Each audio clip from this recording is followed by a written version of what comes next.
Good afternoon, racing fans. We are coming to you live from NCQMA track in Salisbury, North Carolina. This is Mike Pettaway with Sam Hatfield, who will be doing the lap-by-lap call of the race. Sam, today is another big points race here at the NCQMA, and before we get started, we got to mention our sponsor, and that is Flash Products, making the best motors in quarter-midget racing for a while now. So we got Flash Motors as our sponsor, Flash Products out of Welcome, North Carolina. Mr. Chris Yunchuk, who, as Sam said, makes the winningest motor in NCQMA history. We're also going to have a special guest announcer today doing some of the races, Mr. Jake Ruggles. Jake, why don't you have a seat here and put on that headset, and we'll talk a little bit about what you're up to. And We're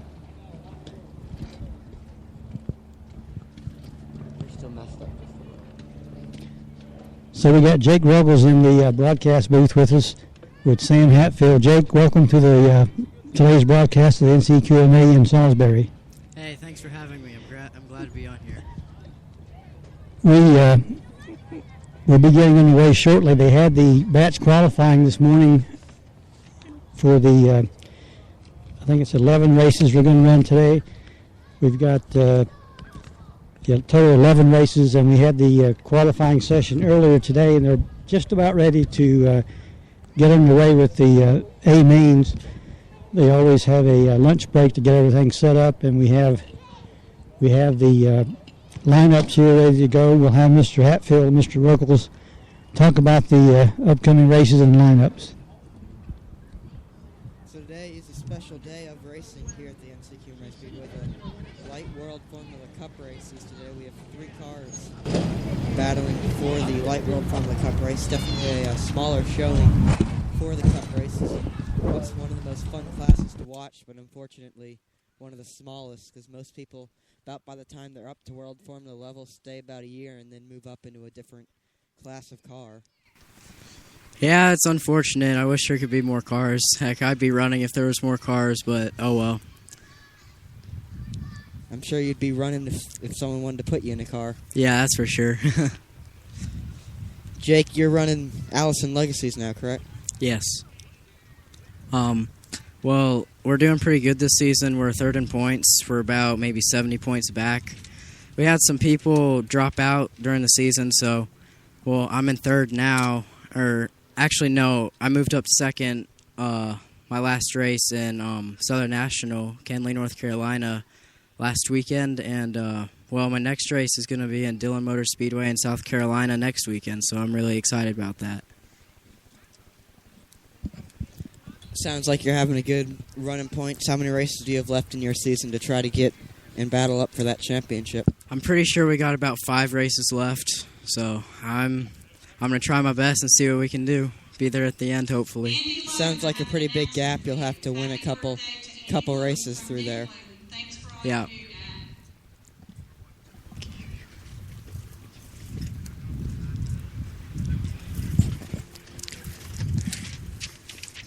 So you race mostly around here, Motor Mile up over in Virginia, but North and South Carolina speedways most of the time, correct? Yeah, most of the time. Most of the tracks we run at, they're in North Carolina. We got Orange County, Southern National, Hickory Motor Speedway. And in South Carolina, we got Florence Motor Speedway, we got Dillon Motor Speedway, and then up in Virginia, we got Motor Mile. And I ran my first time ever this season at Wake County Speedway, the Bull Ring. And that was really fun. It was a tight little quarter mile, and that was a really fun race. We had a really good car count, I believe 8 cars, and I got second right there at the end, almost won it, but didn't have enough coming out of 4. But, oh well, we'll hopefully do better at Dillon, and that was a really exciting race, and I was glad I could be able to race it. Speaking of Motor Mile Speedway up in Virginia, that's where NCQMA, I don't know how many championship he has now, 19 or 20. One of those two extremely large numbers. That's where Ryan Repko's racing up in his Sportsman late model this weekend. Yeah,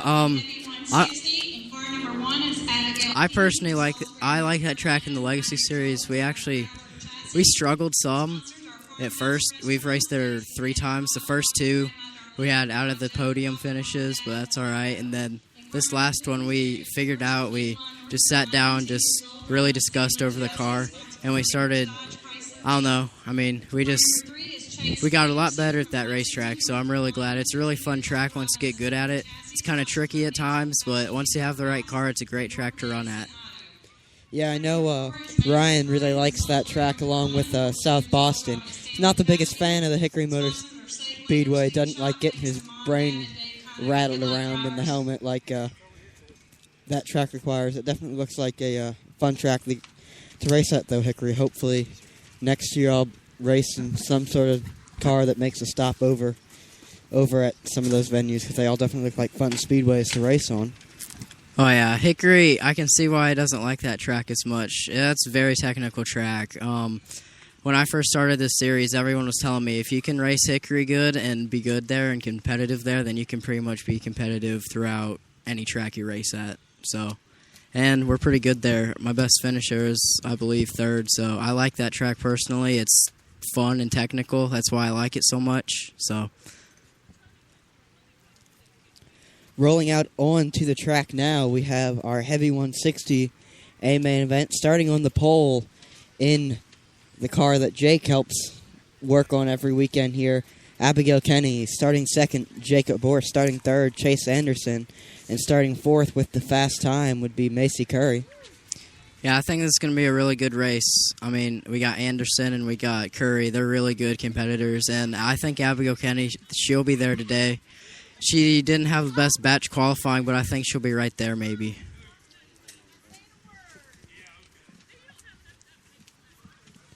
That race should be rolling out momentarily. That is our first race of the day. Are you on the air? Yeah. Are you on the air? We're on the air. Hi, Mom! That's Mike Petaway trolling into our broadcast there. The Heavy 160 has rolled out onto the speedway now. They're going to go ahead and get their 30-second warm-up out of the way, get the tires heated up, these cars ready to go, and then start up this race. That's got to be one luxury you have to miss up in the higher divisions, getting that time to just warm the tires up. Oh, yeah, you never want to go out on cold tires. It's very difficult, especially when you're running a heavier car, because it really makes a big difference. So I'm scrubbing pretty much every lap under caution, just trying to get heat in the tires and keep heating the tires so I can just stay stuck to the racetrack so I don't get wrecked or wreck myself trying to advance in position. Out on the track, we do have a spin. Chase Anderson went for the spin cycle out of turn number 2, bringing out a yellow flag and ending our 30-second warm-up a little early. Definitely, that's one of the worst feelings in the world, to wreck in the 30-second warm-up. Yeah, I never liked that when that happened. We would run that because, that's just the end of the warm-up, so we don't get to warm up our tires. So we really got to scrub extra hard during caution before the initial green flag comes out. I remember back in 2011, me and Jake got in a little bit of an incident on a 30-second warm-up. We both lost a shot at the championship because of that. Weren't very happy with each other for a couple weeks after that. Yeah, well, we're pretty mad at each other, but that's all right. We're good friends now. All right, they should be getting the 1 to go this time by Kenny and Borst. They're going to lead him through turn number 2 down the back straightaway. Should be getting the green flag coming soon. Green flag is in the air. Stay side by side down the front straightaway. As Chase Anderson looks low down the back straightaway, he's going to get the job done. Slide Abigail Kenny. She's going to fall back into the 3rd place position. Curry gets a good start out of that 4th place running position. She's able to dive onto the inside line, follow Anderson by Kenny. She now runs in 2nd. As Abigail Kenny gets passed by Jacob Borst, move Borst up to 3rd. Kenny back to 4th as Curry and Anderson are now beginning to put distance on the 2 cars of Borst and Kenny near the back of the pack. Macy Curry now caught up to the bumper of Chase Anderson. That's going to be your battle for the lead with 28 laps to go. Curry looked like she was going to try to get under Anderson there. Picked up onto 2 tires, lost all momentum, had to fall back in line. Now about a car length behind Anderson.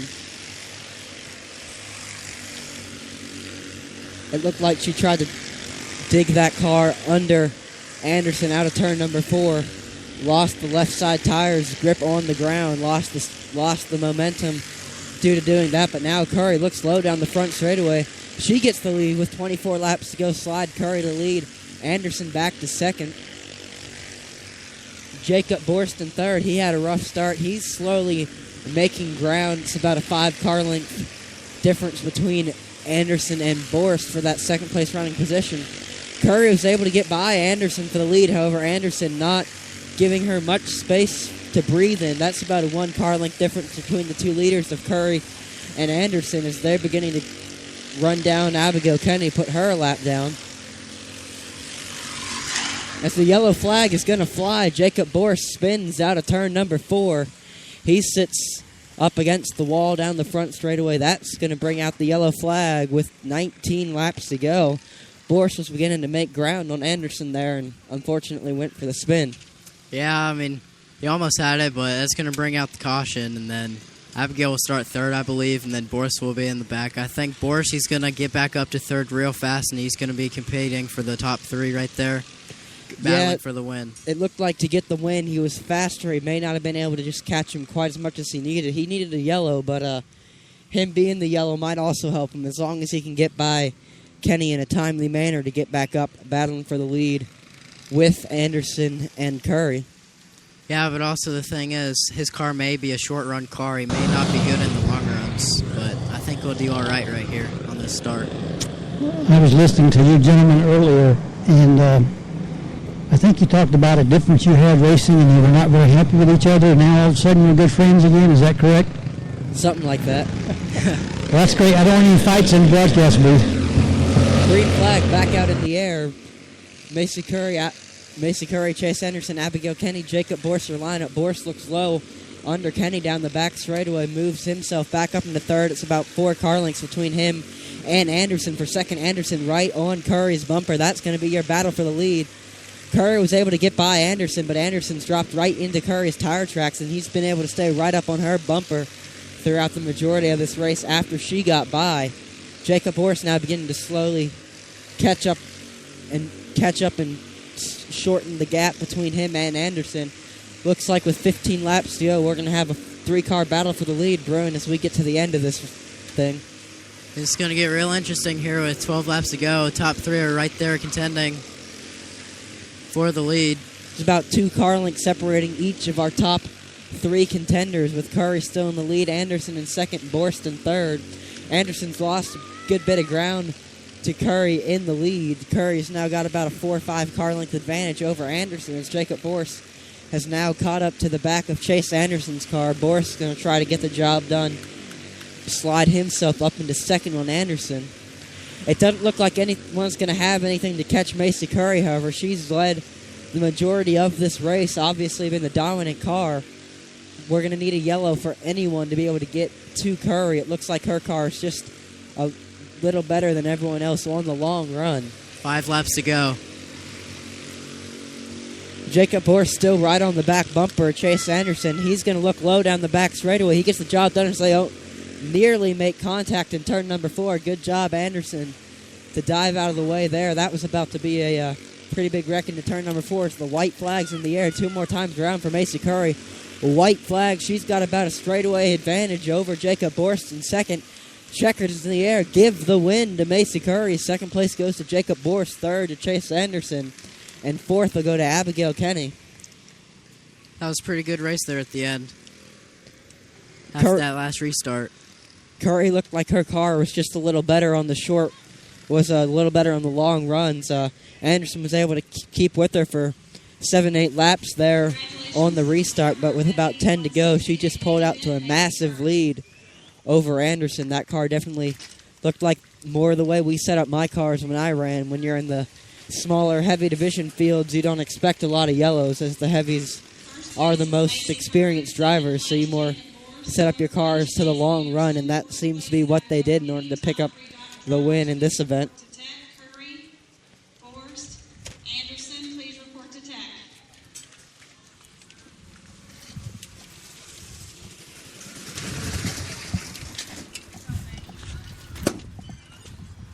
So that concludes our first Junior race animal, of the day. be in hot chute and ready to roll right now. Senior animal, you need to be in the hot chute, ready to go.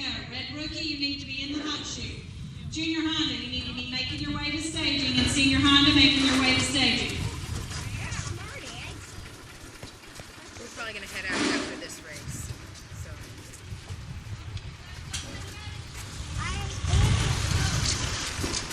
We're going to see if we can get a word with Miss Macy Curry, the lady of few words, but a real good race car driver.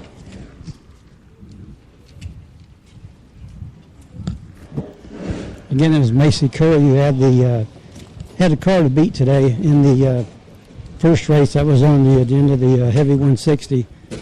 See if we can get a quick word with her.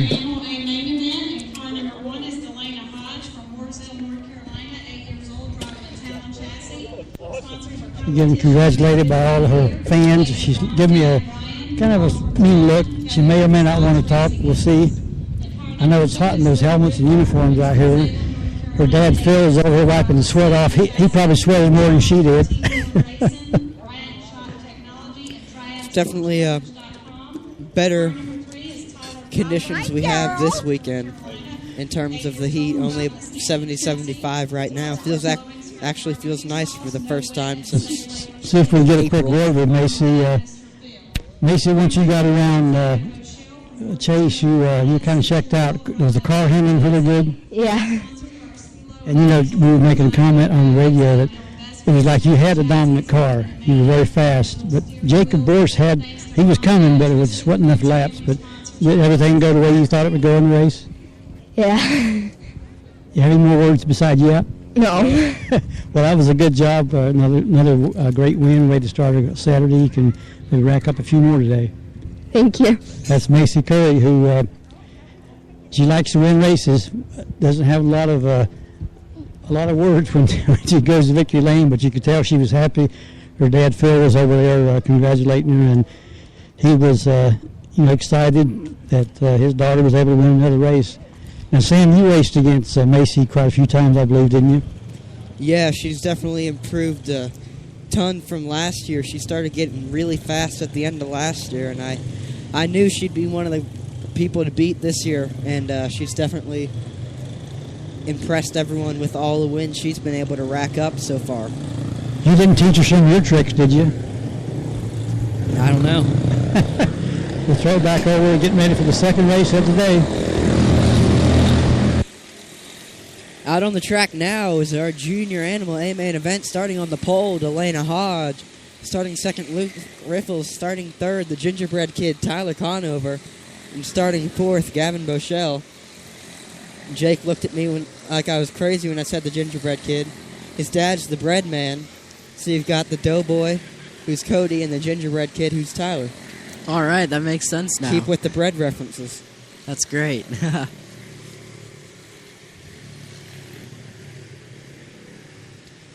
As that brings a yellow and concludes our 30-second warm-ups. We're going to get these drivers lined up, ready to go racing for 35 laps in our junior animal A main event.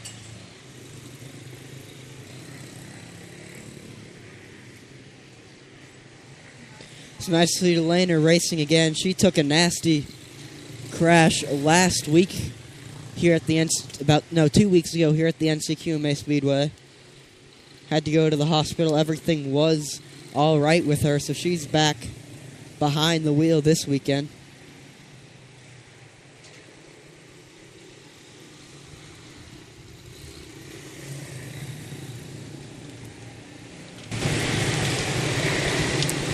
Lined up double file, Hodge, Riffle, Conover, Boschel as we get the one to go this time by. Hodge and Riffle going to lead them down the back straightaway into turn number 3. Green flag in the air. Riffle doesn't quite get the start he wants. He's going to get shuffled back to the third place running position. Hodge stays in the lead. Tyler Conover, however, right on her bumper from the start. Gavin Boschel falls back to about a car length behind in fourth. Boschel had the fast time, however, due to inverting, moved back to fourth. Tyler Conover is going to look low under Delana Hodge down the back straightaway. He gets the job done. Move the gingerbread kid up to the lead. Hodge back to second.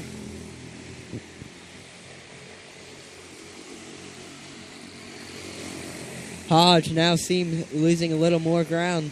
Definitely not quite the car she wants today, as she's now has Luke Riffle right behind her. He looks like a tad bit faster, however, unable to make the pass, as Hodge's car looks like it's definitely not set up to her liking all over the place out on the speedway. Hodge, however, has been able to stay right on Tyler Conover's bumper. All four of our cars are bumper to bumpers. Delana Hodge gets all the way sideways out of turn number 2. Gets pulled up to the top of the track. Gets freight trained by Riffle and Bochelle as the yellow flag is out. Is coming into turn number 3. Bochelle and Hodge made contact. That was a long time coming for Hodge, as her car was jumpy all around the speedway, all the way up until that point, as that car finally just snapped. She got up in the marbles and looked like she spun out, made a little bit of contact while doing so with Gavin Bochelle in turn number 3.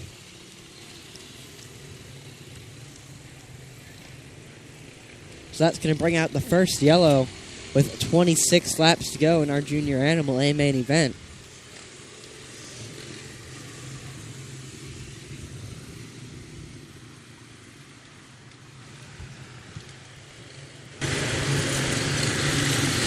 Our lineup, when we go back to Green Flag Racing with 26 laps to go, our leader is Tyler Conover. In second, Luke Riffle. In third will be Gavin Bochelle. And in fourth will be Delana Hodge. I think it's going to be a really good race here on this start. The number 1 and number 2 of Tyler Conover and Luke Riffle, I think they're going to be battling for it. Green flag back out in the air. All four cars still bumper to bumper right on the restart. They seem to have about the same speed as they've been bumper to bumper the whole race. Luke Riffle right on the back of Tyler Conover. He's going to look low down the back straightaway. Gets the job done.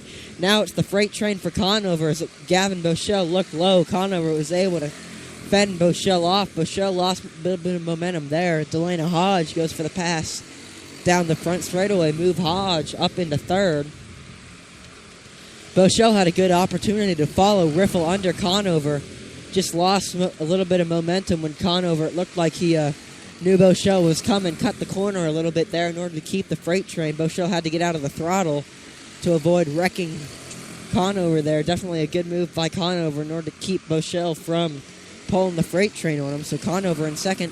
All four cars are still bumper to bumper as Conover's going to look low under Riffle down the front straightaway. Gets the job done. Bochelle's going to try to follow, as that is not going to work as they make contact.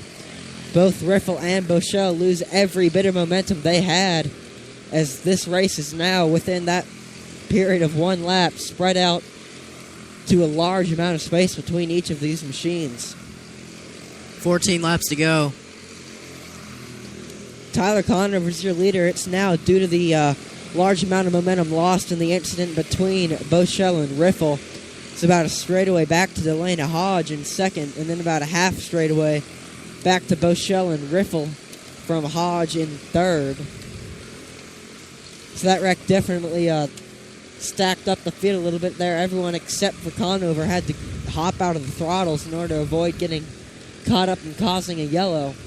So that definitely spread the field out, as there goes our close bumper-to-bumper racing in that one just error of misjudgment by either Bochelle or Riffle. I'm not quite sure who made the mistake, but obviously one of them did make a mistake.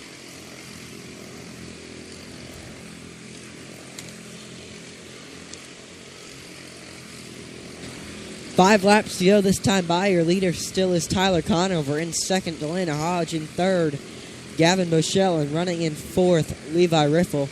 Conover is in no threat from Hodge to pass, as Hodge is about a corner behind Conover on the track, as Conover's going to come around, take the slow green flag 2 more times around for Tyler Conover.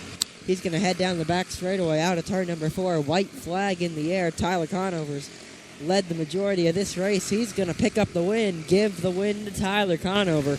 Second place to Delana Hodge. Third to Gavin Bochelle. And fourth to Luke Riffle. As that concludes our Junior Animal A main event. That was a really good race there, but unfortunately the caution didn't come out when those two cars got together. And then if it would have gotten bunched up there for the caution and the restart, I think it would have been really close between the 4 cars. They were all pretty much evenly matched. until they all got spread out, and at the end there, everyone was basically racing themselves, unfortunately. Yeah, the tangle out of turn number 4 with about 15 to go definitely put a quick end to what was a fantastic race there, all bumper to bumper, as each of those cars, until that happened and the field got so spread out, had a really legitimate shot of winning that race. All right. Well, unfortunately, I have to go, but I'm glad I was able to broadcast 2 races, and I'll talk to you guys later. See ya. Thanks, Mr. Ruggles. You did a great job. We appreciate you taking time out of your schedule, and good luck to you in your racing career.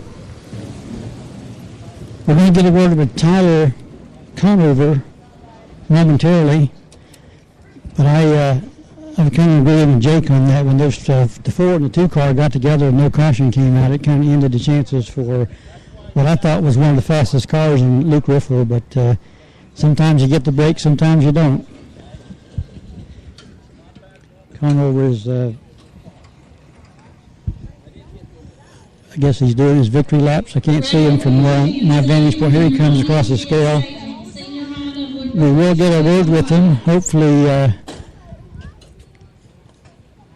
he's talkative today. Sometimes Tyler can talk a lot, sometimes he doesn't say a lot.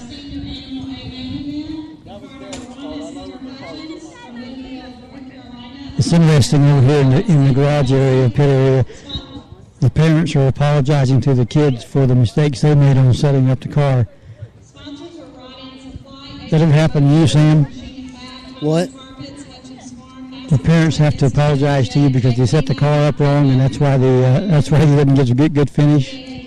Not really. My Not dad really. would just say I messed up, and we'd keep going. See if I can get a word with Mr. Conover. He was out of his car, getting his congratulatory handshakes and everything else that goes along with being a winner.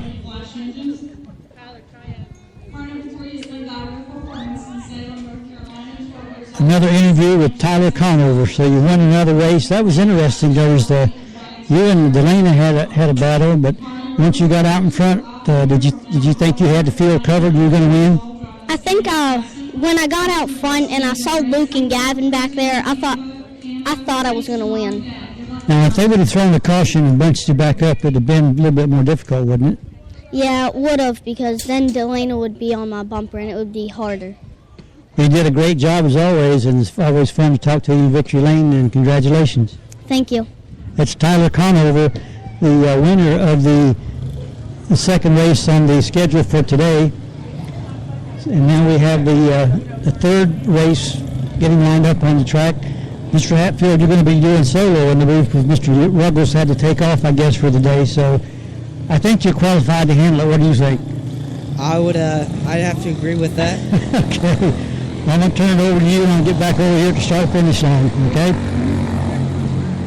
Out on the track now is our senior animal A main event. Starting on the pole is Abigail Kenny, starting second. Jacob Boris starting third. Starting second. Gage Painter. I was looking at the wrong lineup there. Let me restart and look at the correct lineup. Starting on the pole is Hunter Hutchins, starting second. Gage Painter, starting third. Levi Riffle, starting fourth. Christopher Opplinger. That is your lineup for the senior animal A main event. 35 laps. The next time you can see racing in action here at the NCQMA Speedway is on October the 14th. It is our 12th out of 15 championship point series races. And then if you want to try a quarter midget, come on out Saturday, October 11th to the promotional day. You can try your hand at a quarter midget. Those are the next 2 events here at the NCQMA Speedway. Christopher Opplinger unable to make the call for the A main event. He's not out on the speedway. I'm not quite sure as to why he wasn't able to make it. We'll have to go and talk to Christopher. Hopefully we can figure that out, but that's tough luck for Christopher. Christopher last weekend picked up the USAC National Championship in the Senior Honda Division in Columbus, Ohio. Green flag's in the air. Levi Riffle is going to look low under Hunter Hutchins down the front straightaway. He gets the job done. Move Riffle up in the lead. Hutchins goes from first and gets freight trained on the start back to third. Tough luck for Hutchins there. Doesn't even get the opportunity to lead a lap before he gets the freight train back to the rear of the field. Levi Riffle has about a 3-car length advantage over Gage Painter in the second place running position. Then it's about a straightaway or so to Hunter Hutchins in third.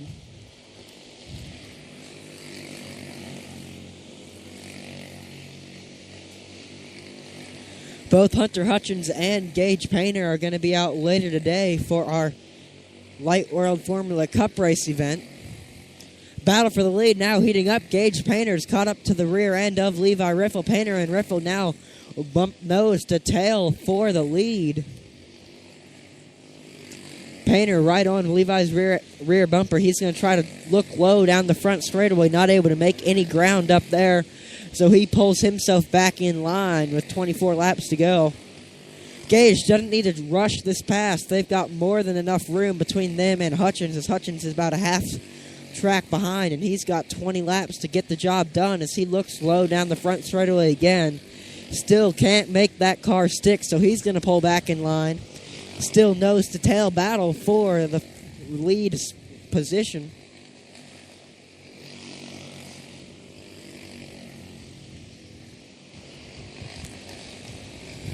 Gage Painter is going to look low down the back straightaway. This time, with 19 laps to go, he's able to make the pass stick. Levi Riffle definitely not quite as quick as Painter, as he's already fallen back to about a car length behind Painter with 17 laps to go.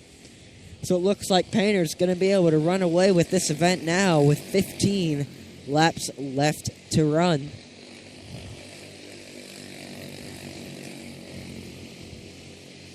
Gage Painter started in the second place running position. He was able to dive below Hunter Hutchins on the start from second. Able to get out of the throttle, then dive below Hutchins to get second, then slowly worked his way up to Riffle to get the lead. Riffle started third after getting the fast time in qualifying earlier today. Was able to lead the majority of the race, just not able to hold off Painter, as both Painter and Riffle have now put Hunter Hutchins 1 lap down. There's about a straightaway separating Gage Painter in the lead and Levi Riffle in second. That's your separation for the lead with 6 laps to go. Painter definitely the quickest car out on track today. No one has a shot at getting by Painter today. That car definitely hooked up and as quick as he wants it to be. 3 laps left to go this time by for Gage Painter. 3 more times around until he locks up the win. Slow, green flag in the air. 2 more times around for Gage Painter. He took the lead with 20 laps to go, dominated ever since. Painter comes down the back straightaway with a final time out of turn number 4. Give the win to Gage Painter. Second place goes to Levi Riffle. Third to Hunter Hutchins. As that concludes our Senior Animal A main event. Congratulations to the winner. Our Senior Animal A event,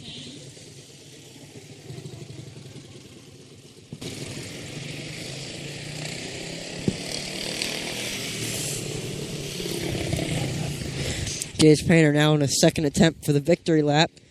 Looks like he got a little too excited and missed the flag on us there. In order for your Senior Animal A main event, Gage Painter first place, second place, Levi Riffle, third place, Hunter Hutchins. Please report to tape all 3 drivers.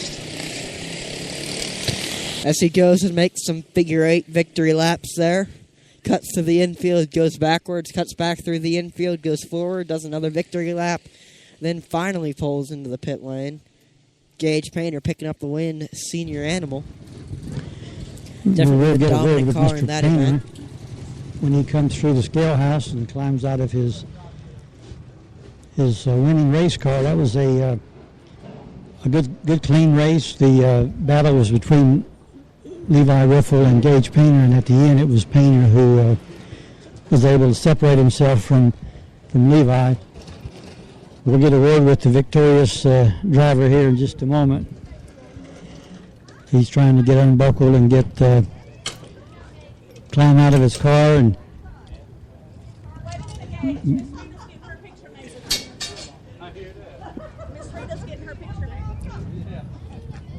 doing your phone?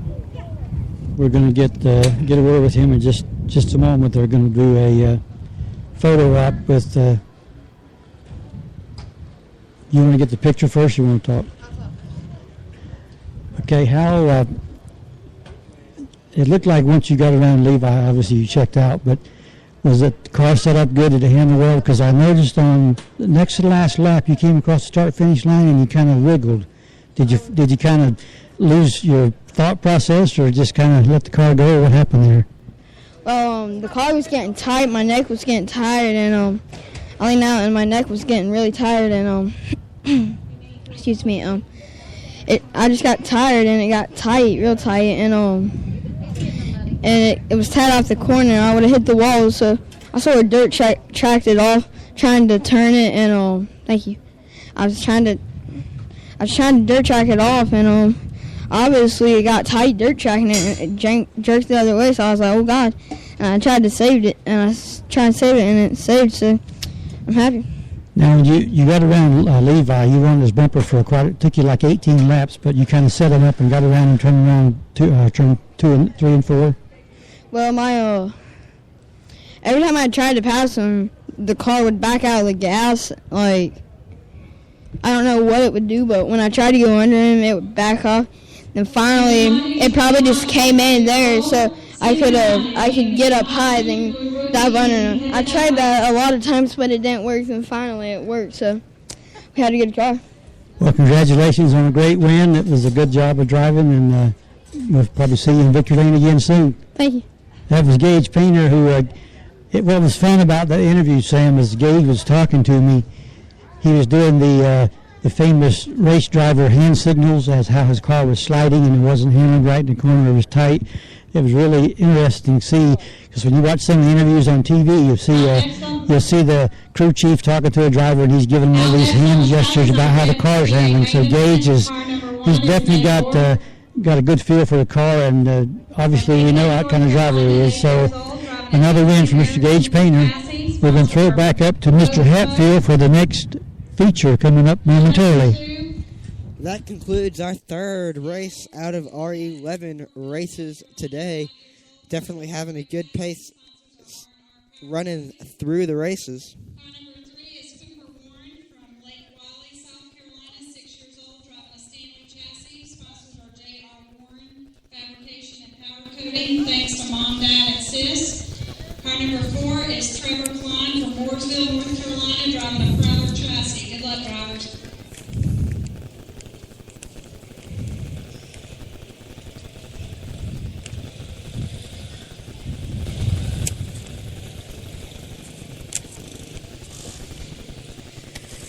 Rolling out on the track now is our Blue Rookie A main event. Starting on the pole is Nate Bort. Starting in second, Kel Ruthenbeck. Starting in third, Cooper Warren. And starting in fourth, Trevor Klein.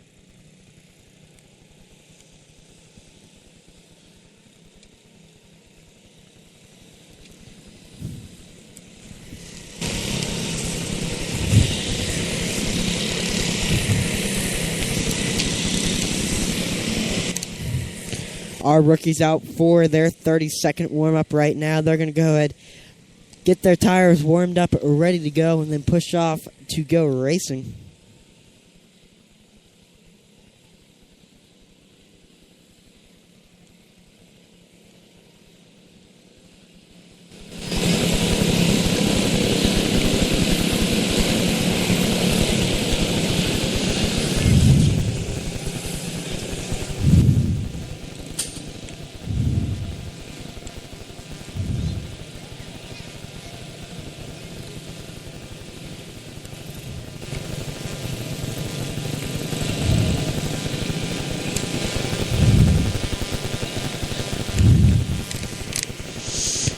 The 30-second warm-up has expired for our red rookie driver, so they're getting lined up double file. They should be getting the one to go and rolling off momentarily.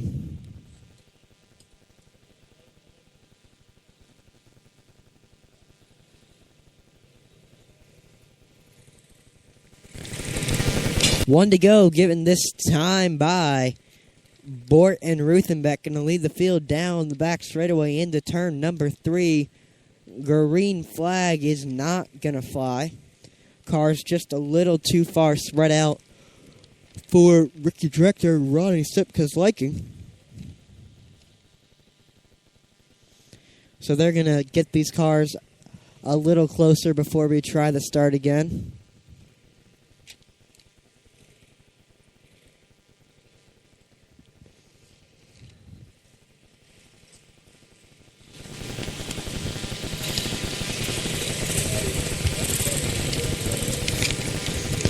Once again, the one to go is out. Bort and Ruthenbeck can lead him down the back straightaway into turn number 3. Green flag will fly. 20 laps of Red Rookie Racing on tap now. Green flag in the air. Nate Bort able to get the start he wants. He pulls out to about a 4 or 5 car length lead over Cale Ruthenbeck, running in the second place position. Then it's about a car length back to the 3 of Cooper Warren, and then about another 3 car lengths back to Trevor Klein in 4th. Each of these cars spread out a good bit here on the start. The Red Rookies are the newest drivers to Quarter Midget Racing. The way that the rookie system works is you go through a short training, and then you run the Red Rookie division, then you move up into Blue Rookie, and then you'll move up into your expected competitive division of Junior, Senior, or Heavy Honda. No points are up for grabs in the rookie division, as the division is made to be a learning division. So the only reason you are out here is simply to learn and have fun in the Red Rookie division. Your leader is still Nate Bort, running in second right on his bumper is Cale Ruthenbeck. Then it's about a half a straightaway back to Cooper Warren in third, who has Trevor Klein right on his bumper in fourth, with 8 laps left to go. These Red Rookie drivers have run a great race so far. The Red Rookie races can either be a very long race or they can be a very short race, as they are only 20 laps. It depends how the drivers do. I'm definitely very impressed with these Red Rookie drivers. If they've ran great races, knock on wood, but no collisions so far. Bort is still your leader. He started on the pole. He's led the entire race as we have 5 laps left to go this time by.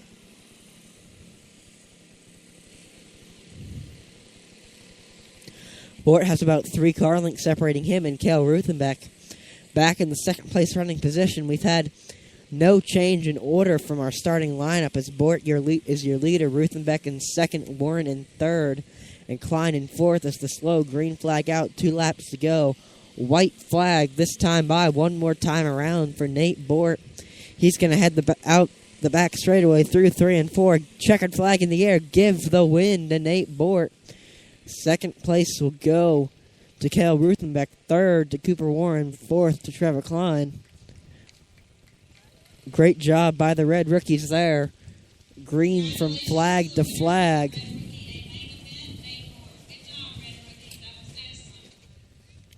The Red Rookies did a great job on the race there. Nate Bort picking up the win in our Red Rookie A main event.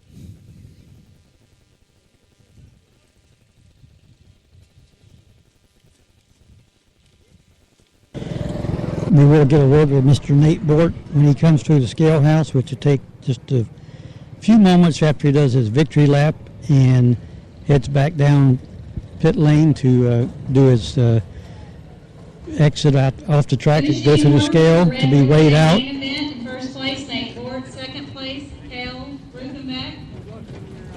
Third place, Cooper Warren. Fourth place, Trevor Klein. Top 3 drivers, please report to tech. Bort, Ruthenbeck, Warren. I have to leave. Thanks for having me on there. Alright, Alright, thank you. Talking to Mr. Jake Ruggles as he's getting prepared to leave the track.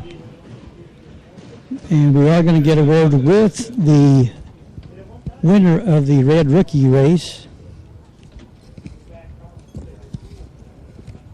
as soon as he gets through his post-race routine for the officials, Mr. Nate Bort. Nate has won other races through his short career. He's done a great job. He's now coming out of the scale house, and we will get a quick word with them.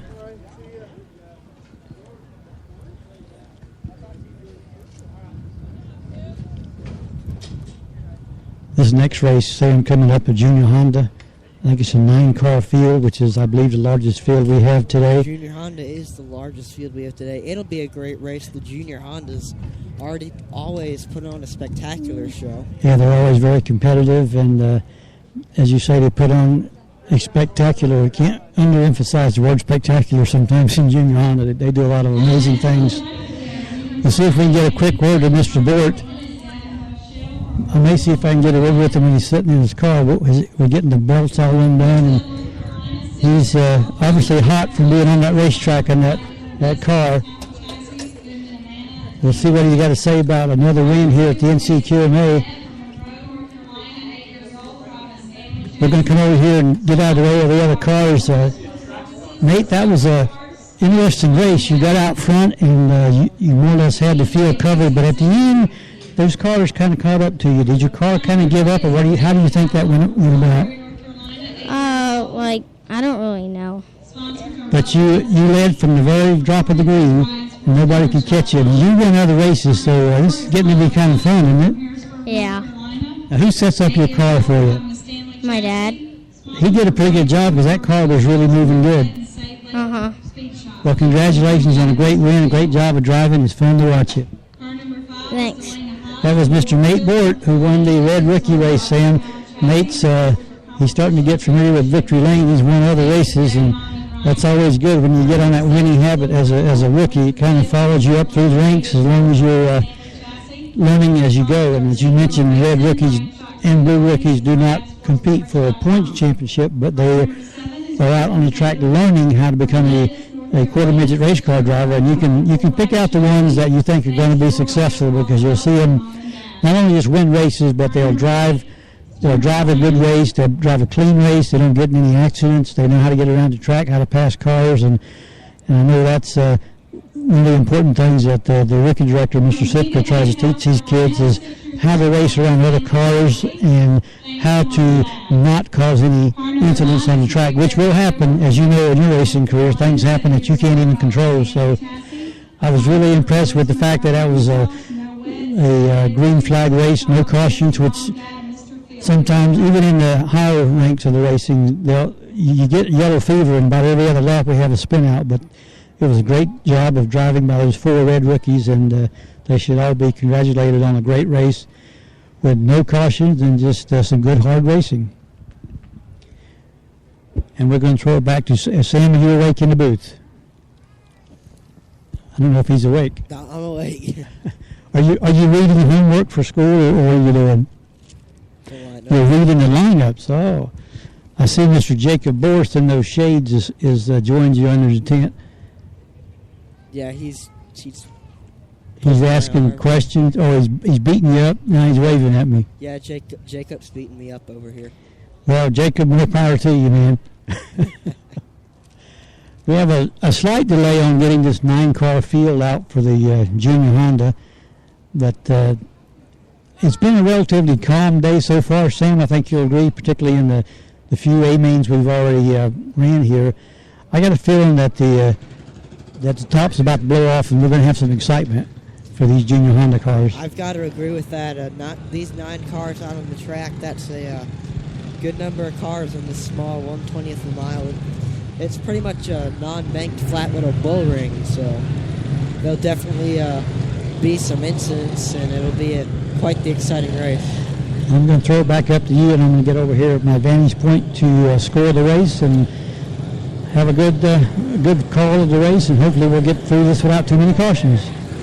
Out on the track now is our Junior Honda A-main event, starting on the pole, Gavin Boschel. Starting second, Mason DeJarnett. Starting third, Braden Allum. Starting fourth, the gingerbread kid, Tyler Conover. Starting fifth, Delana Hodge. Starting sixth, Luke Riffle. Starting seventh, Griffin Taylor. Starting eighth, Turner Wyan. And starting ninth, the Doughboy, Cody Conover.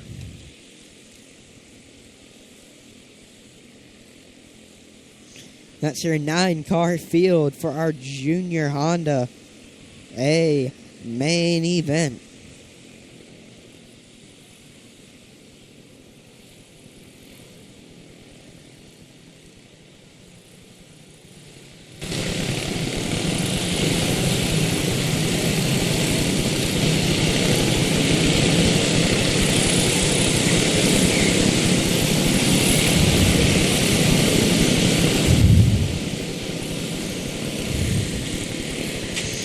So we're getting these drivers lined up, ready.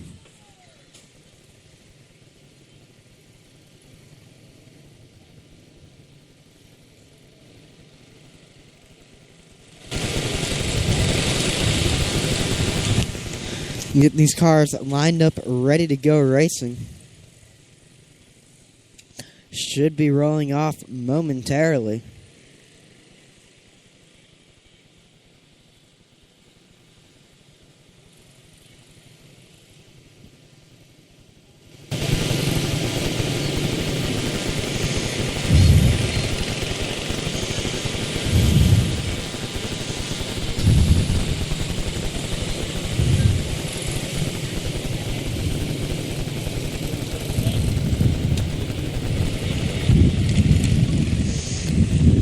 Our lineup, I already gave the lineup, has gotten sorted out on track. We are double file, ready to go racing. One to go this time by Bochelle.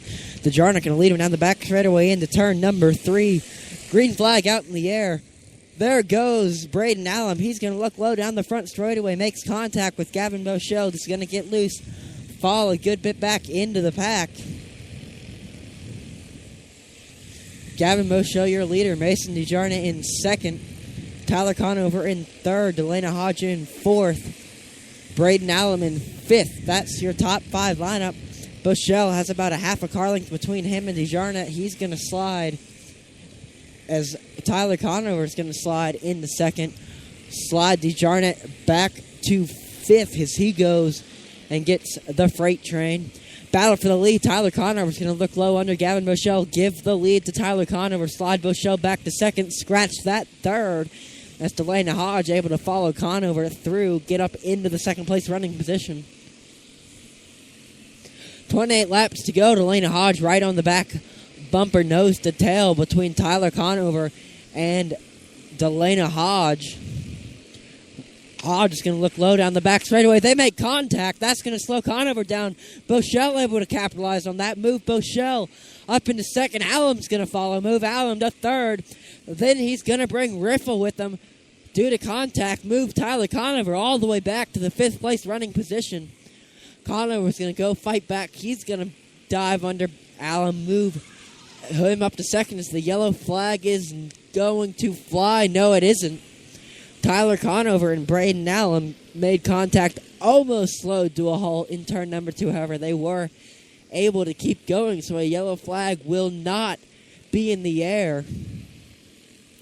However, Conover is now running in the 8th place position, Allum in 6th due to that contact. Tough luck for Conover and Allum there. Those were 2 lead cars who make contact, slide back to the rear end of the field. Delana Hodge looks under Cody Conover to try to put him a lap down. They make contact that results in Tyler Conover stationary in turn number 2. Tough luck for Hodge there.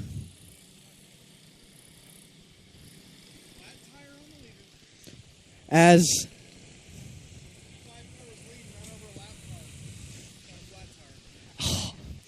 the 5 car was leading, ran over the lap car of Tyler Conover as it looks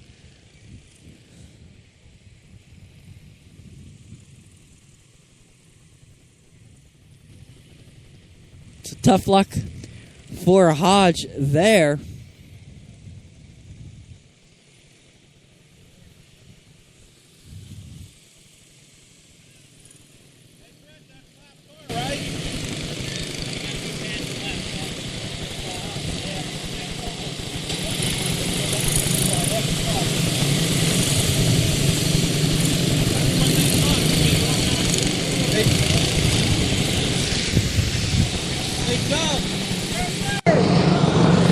are trying to get these cars lined back up.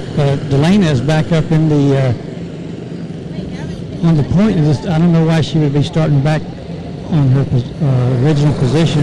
She was involved in the spin out with Cody Conover, and she was trying to pass him as a lap car coming out of turn 3 and 4. So it looks like they're going to restart with number 5 is going to be on the going to lead him to the green. One to go this time out. Hodge still your leader. Boschel in second. Riffle in third. DeJarnette in fourth. Taylor in fifth. Green flag back out in the air is the yellow flag. Delana Hodge goes for the spin cycle due to a flat tire on her machine.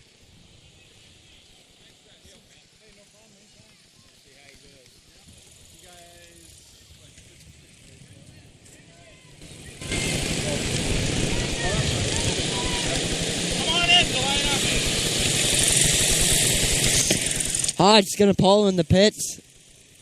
Team to work on the car has been assembled.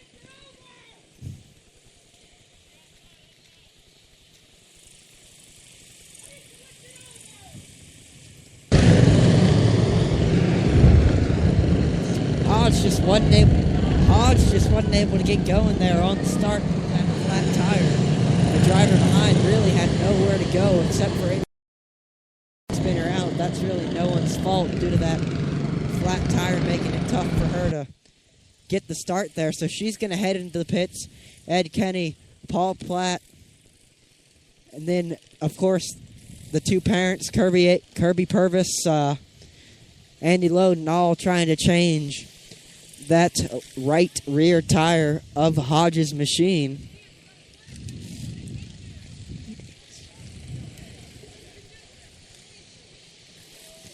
So they're changing that tire, trying to get her back out on the track.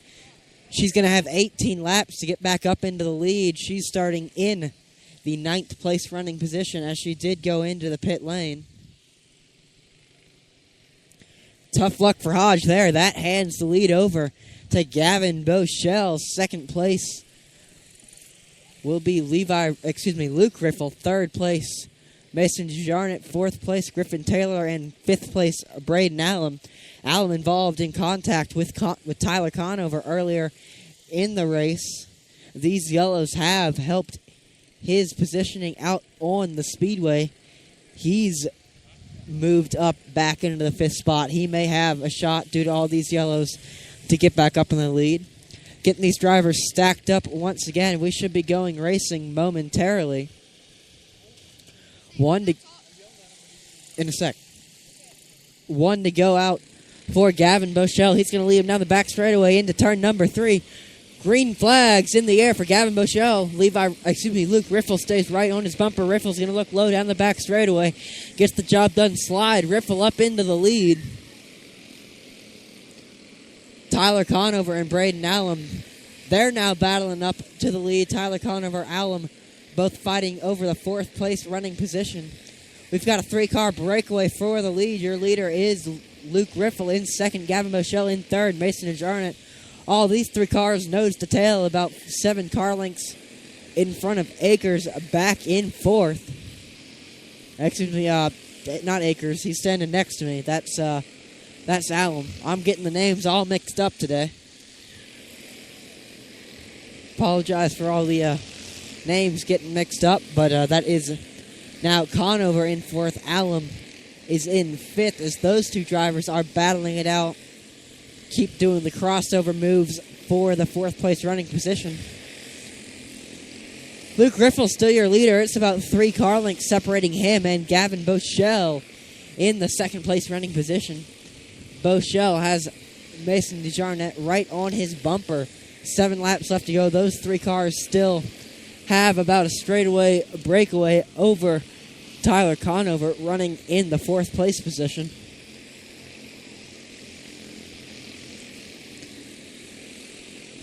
The leaders now caught up to lap traffic. Gavin Boschel's hoping lap traffic slows down Luke Riffle a little and he can try to get the pass done, but Riffle easily making his way through the lap traffic. with 2 laps to go this time by, Luke Riffle has about a half a straightaway lead over Bochelle in second. White flag in the air this time by. This win looks like it's pretty much in the hands of Luke Riffle. Out of turn number 4. Give the win to Luke Riffle. Second place to Bochelle. Third to Jarnett. Fourth to Conover. Fifth to Alum. Sixth place will go to Delana Hodge after getting a flat tire and having contact on the start there. So give the win to Luke Riffle in our junior Honda A main event.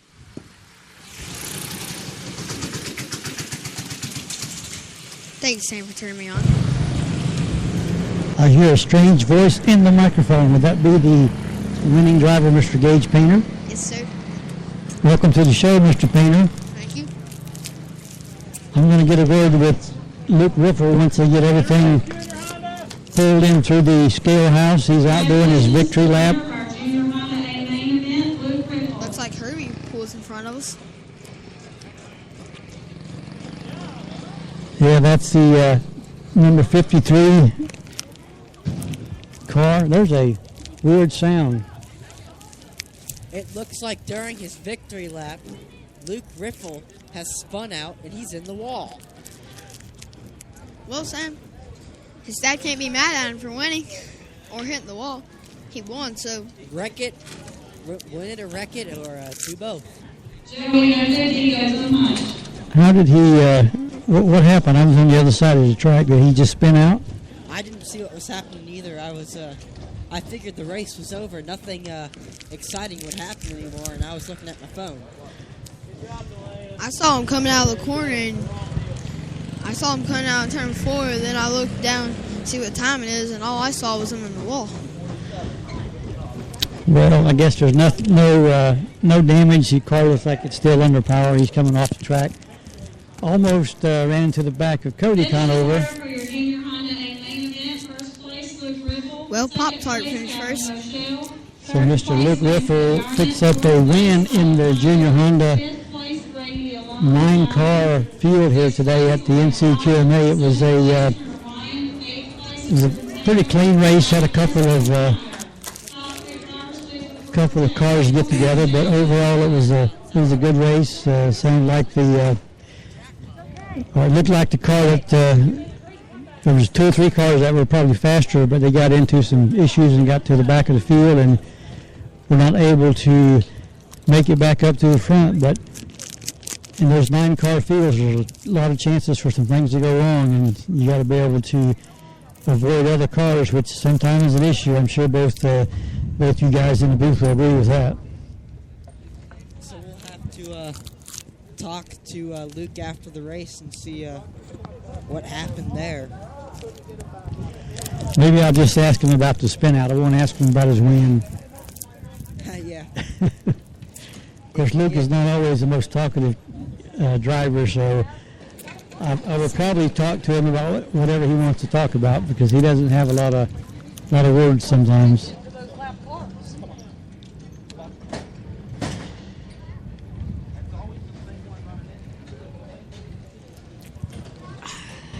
So hopefully we can get the word from Luke as to what happened there. I think.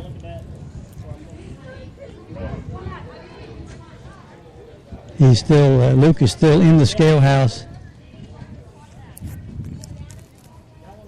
They're looking at the weight on Luke's car to make sure it meets the minimum requirement. So they bring in another. 8.8 pounds overweight. Uh-oh. He's actually 8.8 pounds overweight for his classification. So that was quite a performance. He started 6th and was able to manage to get through these cars and avoid some of the contacts. And you look up and all of a sudden number 6 is leading the pack on a restart, which was fortunate for Luke. But as we said earlier, some of the faster cars, such as Tyler Conover and Delana Hodge, they had issues on the track during the race and were not able to climb back up to the front. We'll see if we can get a quick word with, and it'll be very quick if it's a word with Luke. Hey, Mark. Mike. Yes. I think I know why he's 8 pounds overweight. His nickname, and I think he's been eating too much Pop Tarts. Pop-Tarts. Well, let's ask him. Mr. Riffle, that was a great race, but I just heard you were 8 pounds overweight. What have you been eating all of a sudden? I don't know. A lot of ice cream, maybe? Oh, Gage Painter says it was probably Pop-Tarts. I think he was just playing. Oh, well, that was a great race. You were able to avoid all those cars that were spinning out in front of you, and all of a sudden you look up and you're leading the field. That was pretty exciting. Yeah. So the car was hooked up pretty good? Yeah. Well, congratulations on a great win, man. It was fun to watch. Thank you. Mr. Luke Riffle. One more question that Mr. Borsch reminded me. Now, Luke, the race is over. You got a checker flag. You're celebrating, and I'm walking away, and I hear this crash. You were trying to come through the wall. What happened? I was trying to turn around, but I hit the wall. Well, sometimes those walls jump out right in front of you. You got to be careful. Good job, Luke. So he was trying to turn around on the front stretch, guys, and I guess he didn't hit the steering wheel enough, and he slid into the wall. So that's the explanation, and I'm going to go with that. If that's what he said, that's what he did. Senior Honda is rolling on the track. Starting first is Lucas Sipka. Second is Alex Anderson. Starting third is Christopher Oppinger. Starting fourth is Connor Yonchuk. Starting fifth is Slick Nick Loden. Starting sixth is Justin Oppinger. Starting seventh is Jared Durrell. And starting eighth, Joey Robinson. 1 to go this time by for Sipka and Anderson, your 2 leaders. The yellow flag will fly. That start will get called off as they picked up the throttles just a little too early there. Not supposed to start speeding up until turn number 3. Excuse me.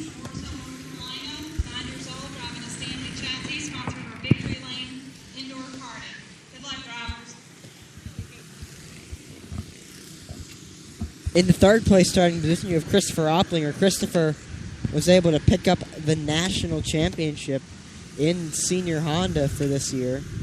So congratulations to Christopher for picking up the national championship. Definitely a great accomplishment there. Christopher is also the TriadSportsCoverage.com Driver of the Week for the August 23rd race here at NCQMA. Green flag. Flag out in the air. Christopher Opplinger is going to dive under Lucas Sipka on the start. He's going to take the lead. Loden's going to look low. Loden from 5th to 2nd. We had 3 wide on that start. Now, the battle for 2nd. Justin Opplinger is going to look over Connor Yonchuk. Yonchuk's going to slide back to Hey, Mike. Opplinger into 3rd. Alex Anderson. Was that 3 wide or what?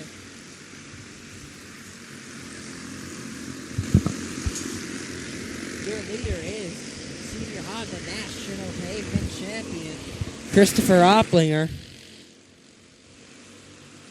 In 2nd, Nick Loden. In 3rd. In 3rd, Connor Yonchuk. In 4th, Justin Opplinger. In 5th, Alex Anderson.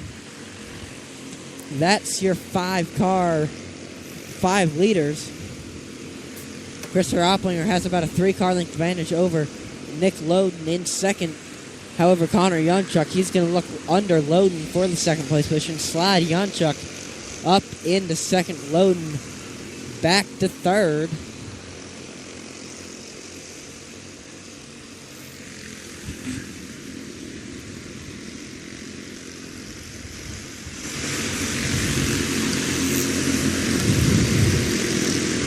With 20 laps to go, Connor Yonchuk now beginning to catch up to Christopher Opplinger in the battle for the lead.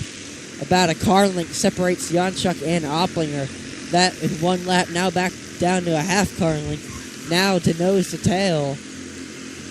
Yonchuk, that flash-powered machine, definitely very quick today as Yonchuk now right on the back bumper of Opplinger. Yonchuk's going to look low down the back straightaway. Give the lead to Connor Yonchuk. Slide Christopher Opplinger back to 2nd. Opplinger, however, has been able to stay right on the bumper of Yonchuk with 15 laps to go. Those two are nose to tail for the lead. As Opplinger's going to look low as they make contact. They both stop. high top turn number 4, as that's going to bring out a yellow. Tough luck there for Janchuk and Opplinger. They were battling for the lead nose to tail as they made contact in turn number 3 and ended up stopping in turn number 4. So tough luck there for the 2 leaders with 15 laps to go.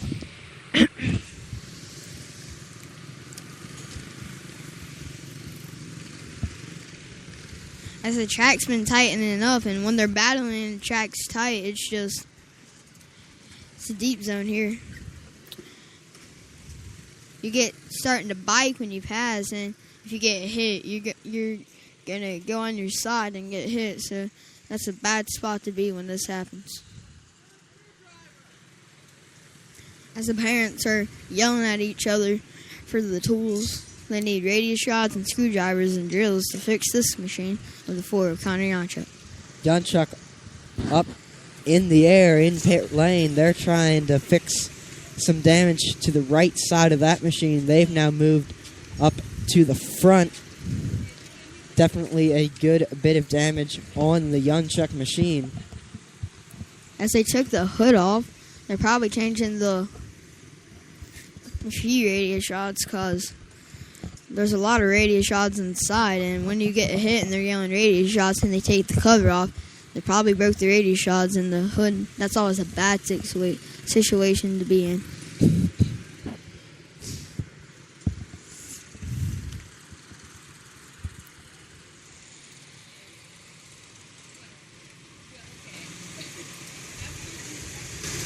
As they get 5 courteous laps.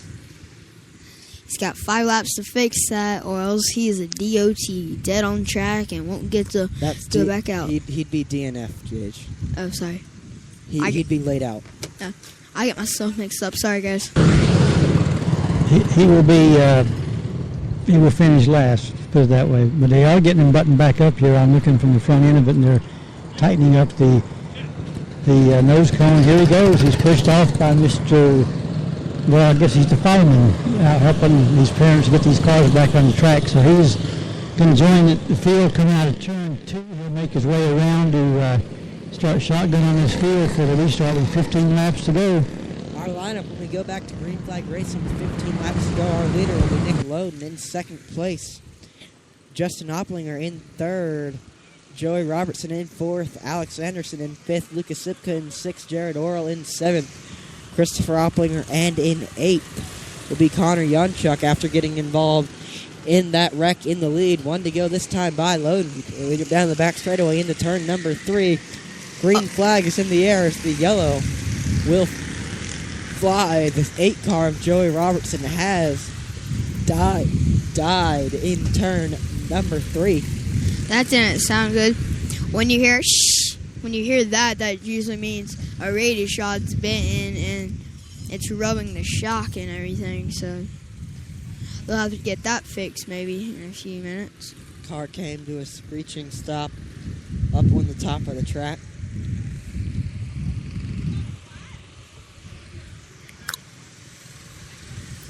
As they're not pushing them into the pits, they're pushing them back onto the speedway without the pits.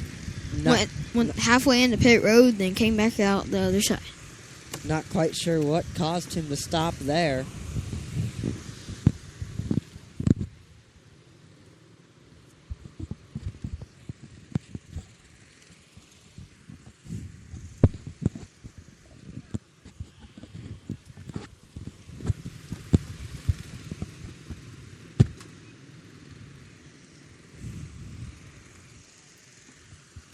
As it looks like they get the 1 to go this time by. They will not get the 1 to go yet because Robertson has to get back up to his running position in the 5th spot, as the green flag did not fly, so he will not lose the 5th place running position. As they now slot him back up into 5th, our lineup is still Loden, Opplinger, Anderson, and I'm not sure quite what's happened. They've moved Robinson up into 3rd. I believe he may actually be a lap down. Green flag back out in the air. Nick Loden and Justin Opplinger get a huge jump on the field on the start there. Yellow flag is out. Robertson's car has stopped once again in turn number 2. 15 laps remain in this one. Robertson looks to have some problems getting that car going, as the past 2 restarts he has stopped on the track as they once again push him back off.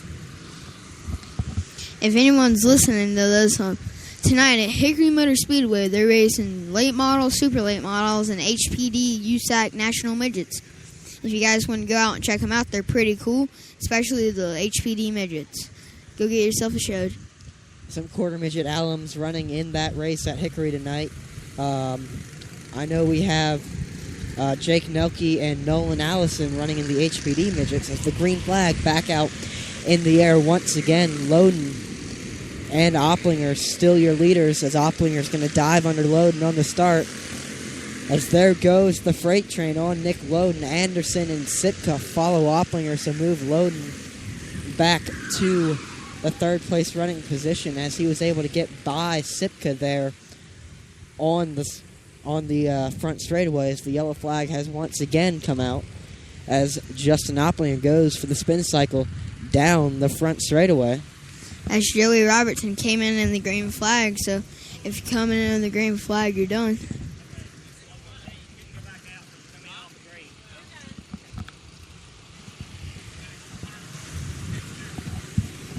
So if you come in under green, it's a DNF.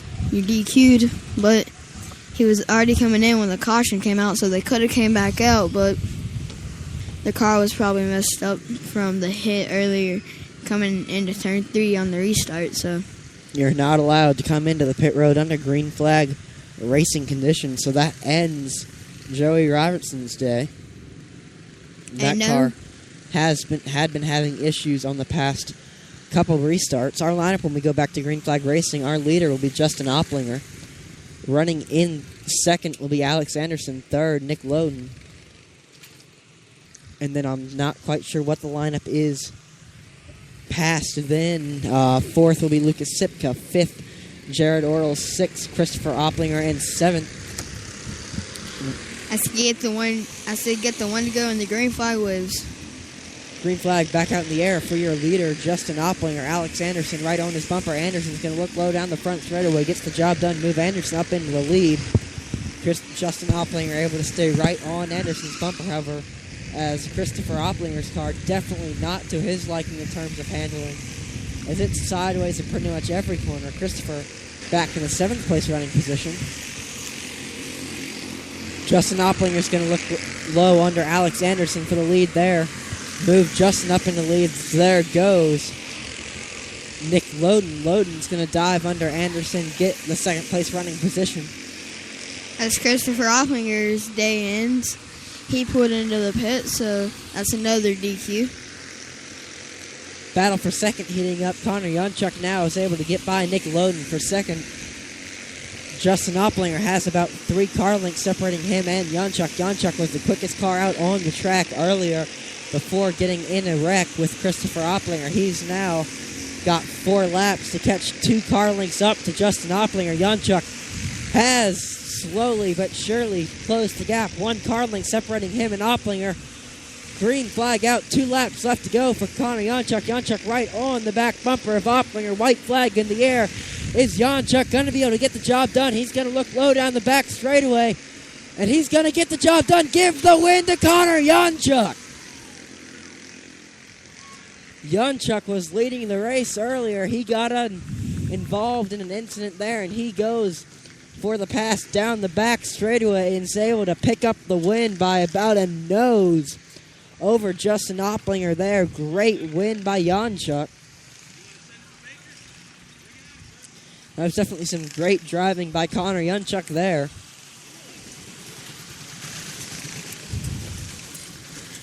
I bet Justin Opplinger is a little bit mad that he was going for the win and now he is crying. We can see him crying coming into the pits. That was a good bit of driving for Connor Yunchuk, but he came out of turn 4 and he was not going to be beaten to the start-finish line, and then they made a little contact as Yunchuk hit the stripe. It was Opplinger was on his right rear tire and kind of bobbled him, but it was a good bit of driving for Mr. Yunchuk. We will get a word with the winner here momentarily once they get through the scale house. It'll be just a moment. And 8th, Joey Robinson. Definitely a great finish there by Yunchuk. Justin Opplinger, Nick Loden. Justin Opplinger had been leading most of the end of that race. Just the race was one lap too long for him to pick up the win. Chris Yonchuk, Connor's dad, is happy. Connor Yunchuk able to pick up the win in that Flash Products powered machine. Flash Products is the sponsor of live coverage here at the NCQMA Speedway and our pre-race show, Tracking Live, who we were unfortunately unable to do this morning. I'd also like to thank The Shade by DEJ Racing Products. He set us up with the tent, which definitely makes it much nicer to sit out here in the sun when you have the shade. It definitely still about a 5-degree difference between the sun and the shade.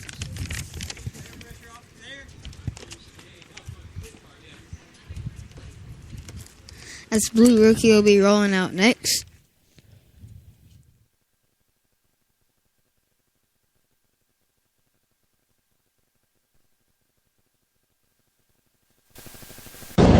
As soon as all the cars come through the scale house, we'll get a word with Mr. Connor Yunchuk. See how he thought the race went. Obviously, when you win, it always goes pretty good. He comes across the scale and is being pushed down here, so we can get him out of the car and get his reaction to this last lap pass to win this race. That was exciting race, obviously. When you come down to the checker flag and you run in second, you come out of turn 3 and 4, and you're able to hold off the car just trying to pass you. That was pretty exciting. We'll see if we can get a word with Mr. Yunchuk. He's looking over the throng of fans that are congratulating him. Mr. Loden congratulates Mr. Yunchuk, and we'll get a word with him. He looks up and set it over here in the shade. Connor, that was a good race. That whole field of cars are good, but you really came on at the end. And did you know that you were about to get hit at the start-finish line? No, I did not. I thought I was going to get past him clean at the end of the race, and he surprised me by my car slid up the track, and he still wasn't right all behind me, and he kind of bumped my back tire.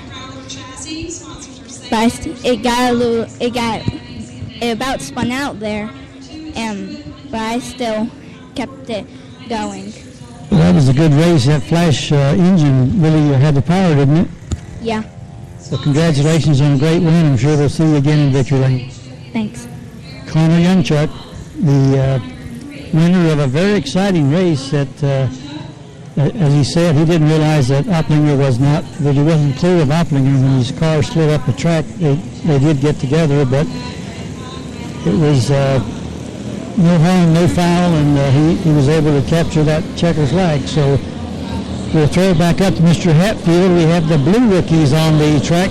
Actually, Connor's younger sister, Katie Bug, is in her Blue Rookie car doing her warm-up lap. So, Sam, back to you. On the track now is our first of 2 Blue Rookie events. Starting in the pole, Colton Murray starting second, Truett Miranda starting third, Katie Yunchuk starting 4th, Jack Everson starting 5th, Thomas McDonough and starting 6th, Paige Robertson.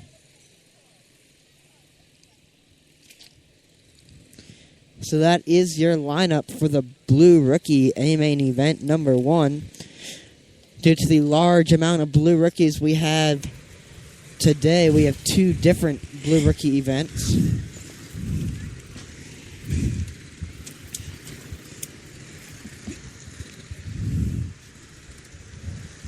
Just getting these rookies lined up and should be ready to go racing momentarily. I think Katie sure likes Frozen because her whole car is frozen and let it go, so she must like Frozen.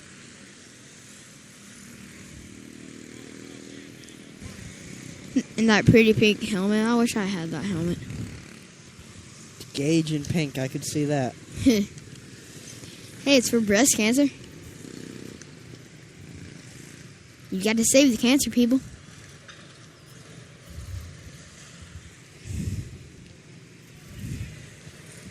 Pink helmet for breast cancer definitely would be a good cause, Gage.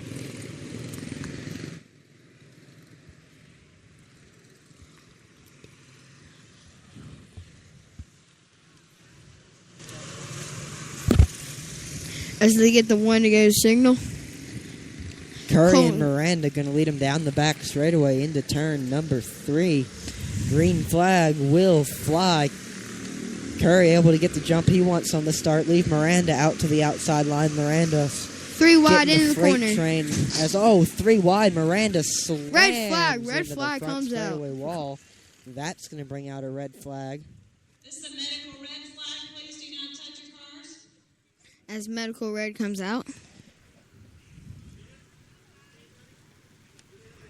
All the handlers rushing out there and the medics too.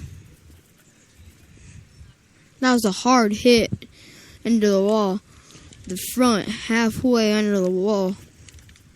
That's never good when it goes halfway under the wall. They're pulling that machine out from under the wall. I saw by the time the first handler got there, them giving the thumbs up. So Miranda looks like he is okay from the second that they got there. They did give the thumbs up.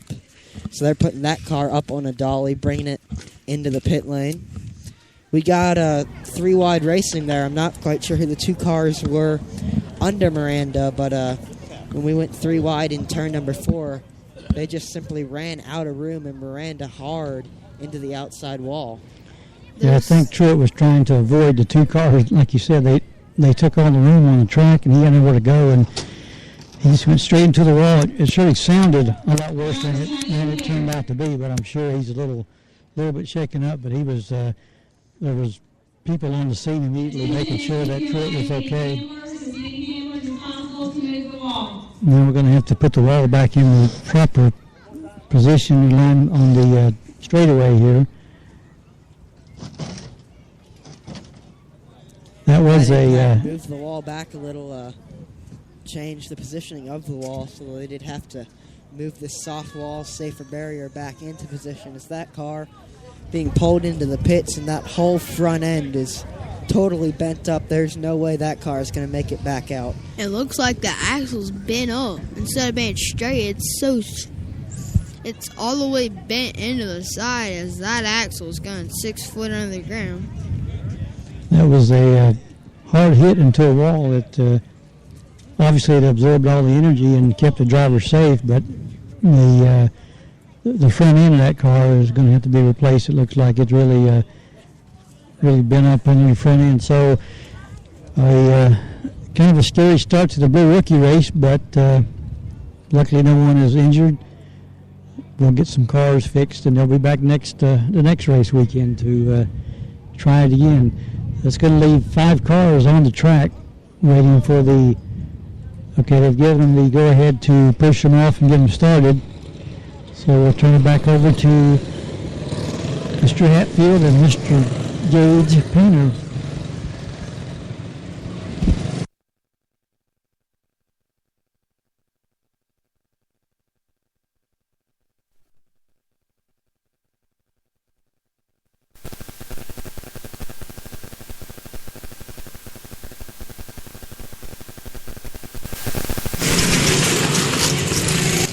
We do have cars back out on the track rolling once again.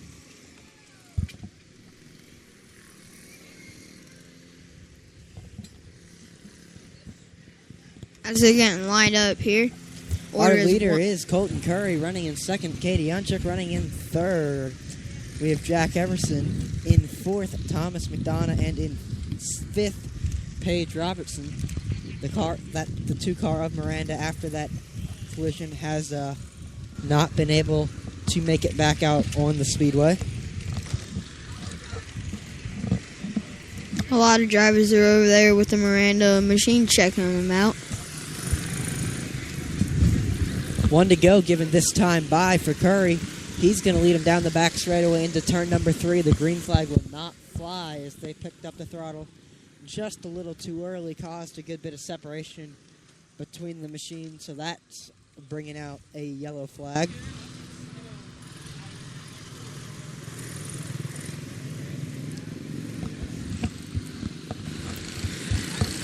Once again, the one to go in the air as the yellow flag will once again fly. I think Colton Curry's going to get a rolled up black flag, so he better be wise with his friend the gas pedal.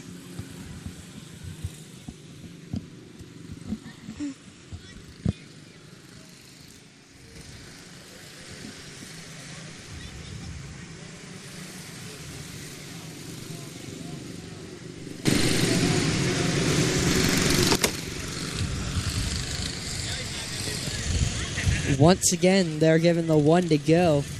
Hopefully Curry holds on before he gets that car rolling once again as they start a looks little better. slower into turn number 3. Green flag will fly. Curry waited until turn 3 to pick up the throttle, and once you're in turn 3, if you separate after that, that's the person behind you's fault for not having the reaction time. But if you pick it up in 2, as if Curry was doing earlier in the race, that's his fault for getting on the gas too early. Colton Curry in that, what he calls the bone crusher machine, about 15 car lengths ahead of Katie Bug, Katie Bug Yonchuk.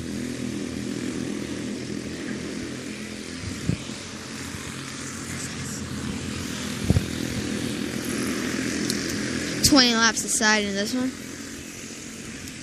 Colton Curry, still your leader. You've got about a half a straightaway back to Katie Yonchuk in that frozen painted machine. In third, we have Jack Everson. In fourth, Thomas McDonough. And in fifth, Paige Robertson. All these cars have separated out a good deal between each other as we're slowly ticking off the 25-lap feature event with 15 laps to go this time by for Curry.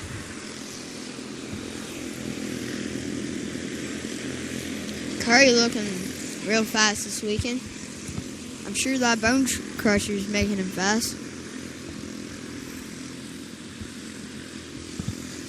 Curry started on the pole. He's been able to capitalize on that starting position. As Thomas McDonough, he had fast time, however got inverted back. Well, not quite sure who got fast time in Blue Rookie actually, because due to red flag. Red Oh, flag, we got McDonough's upside down the front straightaway. I'm not quite sure what happened there. They give the thumbs up for McDonough. I wasn't quite sure what was happening there. I was watching the one car of Curry go around the speedway. But as I was saying, I'm not quite sure who had the fast time in Blue Rookie, as due to the large car count, they split these drivers up into 2 different features. So I'm not quite sure how that works in terms of if they invert and how fast time goes where in a 2-feature rookie event. As the 4, I believe, of Thomas McDonough, he's getting some attention from the medical people. Not quite sure what happened in terms of that incident there. Did you see anything with that, Mike?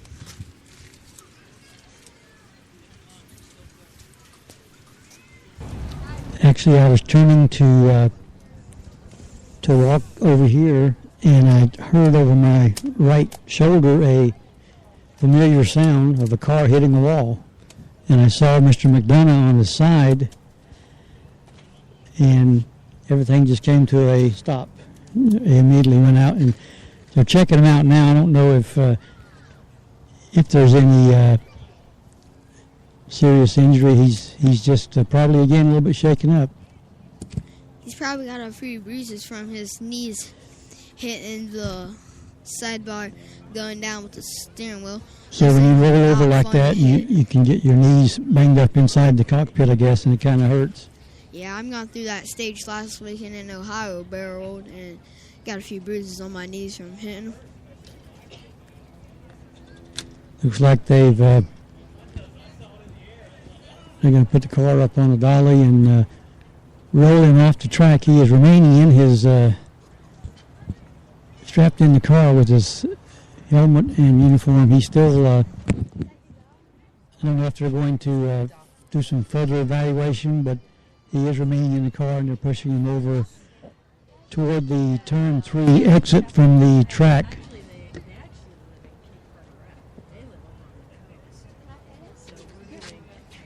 The driver has been cleared. So as you may have heard in the background, the driver has been cleared.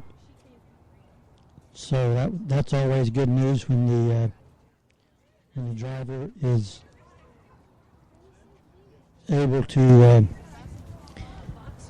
get that clear signal. The medics were at his side immediately looking at his condition, and that's one thing that takes top priority around this track, as it should, is the safety of these drivers. And as soon as anything happens, they are very quick to come to the drivers and make sure that the driver is okay. As we said many times, you can always rebuild a car, and these cars do get banged up at times.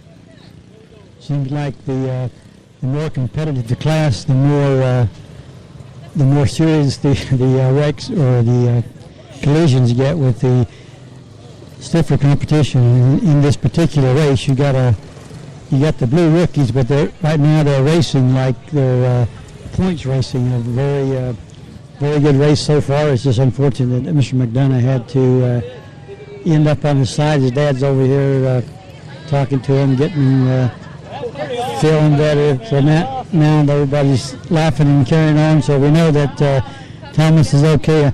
I may try to get a word with him and see what his reaction is to that accident.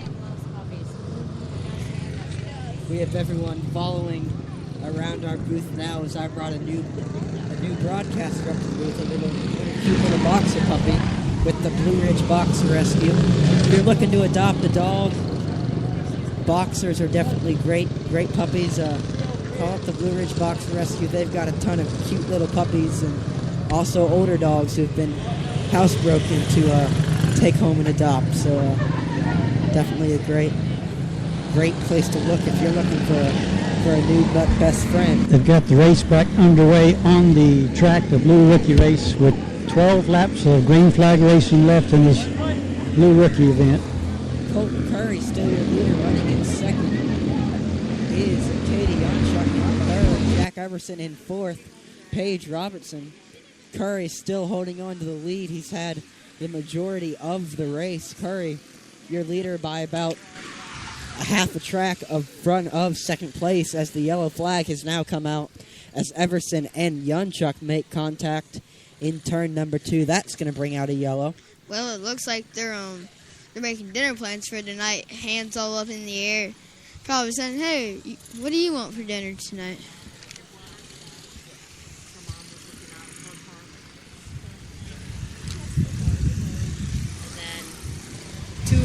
Another brother and sister are going to Utz's.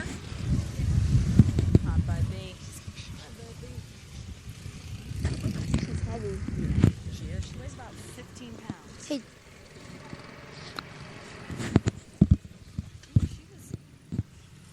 So we got another person joining us up in the announcing booth.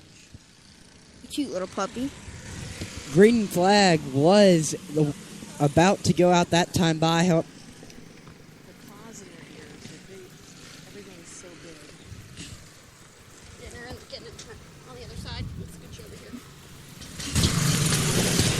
Our lineup, when we go back to Green Flag Racing, our leader is Colton Curry, and second place is Paige Robertson in third, Katie Yonchuk, and in fourth, Jack Everson.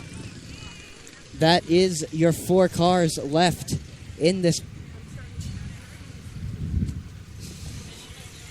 Blue Rookie A main event. 1 to go, given this time by for Curry. He's still your leader with Robertson in second. Green flag back out in the air. Curry's able to get a good jump on Robertson there on the start. 8 laps left to go. Curry now has about a straightaway lead over Robertson in the second place position. As the battle for fourth is heated up, Jack Everson looks low, gets the job done in terms of the pass under Katie Yonchuk. So move Everson up to third, Yonchuk back to fourth.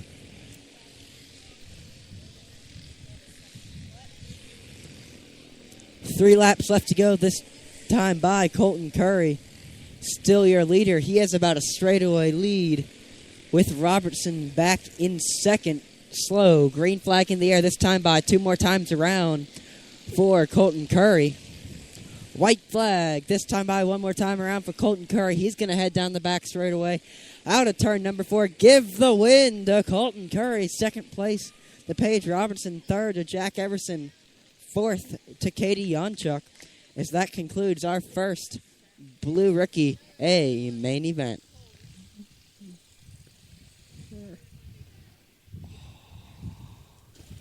How much are the dogs? They range in price. How much would a puppy be like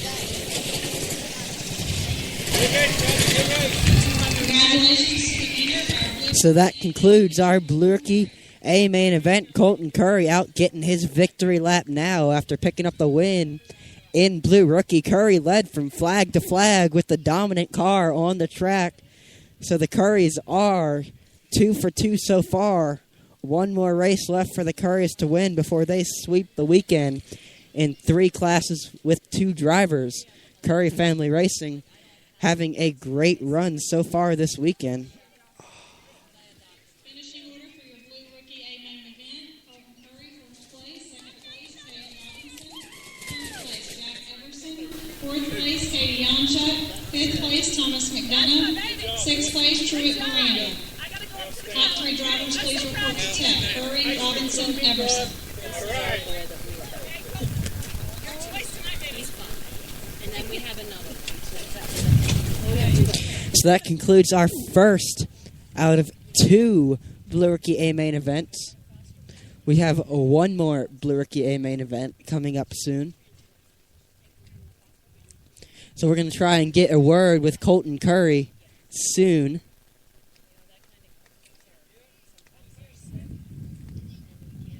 Light World Formula, you should be in hot chute. Heavy Honda, you should be in hot chute. Light 160, you should be making your way. Out next on the track is our second Blue Rookie A main event. Car number 1 is Carter Sullivan from Lexington, North Carolina, 9 years old, driving a Stanley chassis. Thanks to Mom, Dad, Kelsey, Grandpa, and Grandma.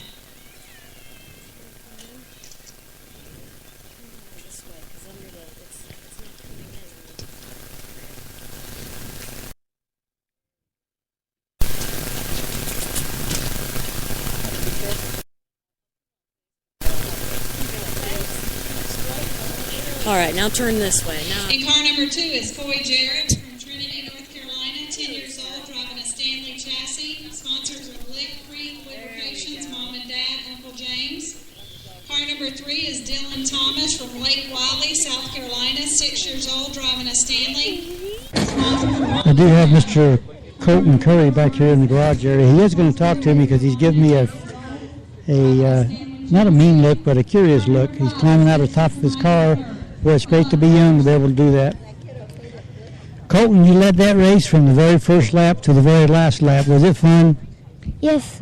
Was the car hooked up really good? Your crew chief did a good job getting that car the way you liked it? Yeah. And did you have any idea that you were out ahead of everybody and nobody could catch you? You had the car to beat? Yes. Anybody you want to thank, or your sponsors you want to thank, or your mom and dad, or anyone?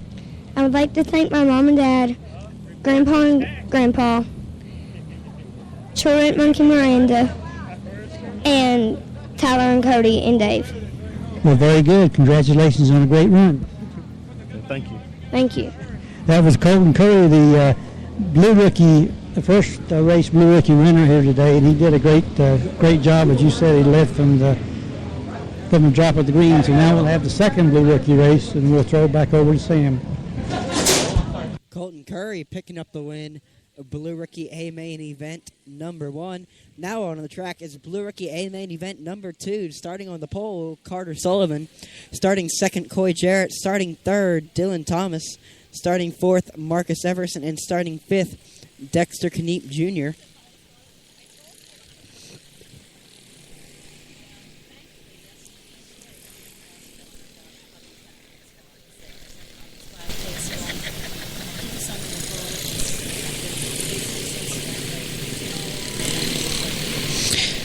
So we're getting these drivers lined up, ready to go racing for our 25-lap Blue Rookie A main event.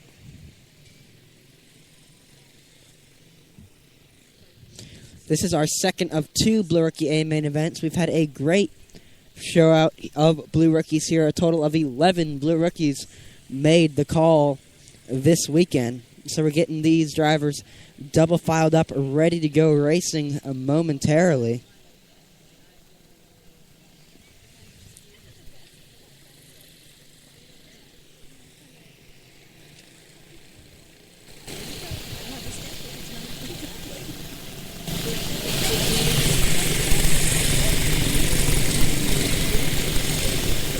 Kevin has to head out. Thank you, Sam, for giving her some love. Our Blue Rookie drivers are double filed up, ready to go. We should be getting the 1 to go symbol very soon.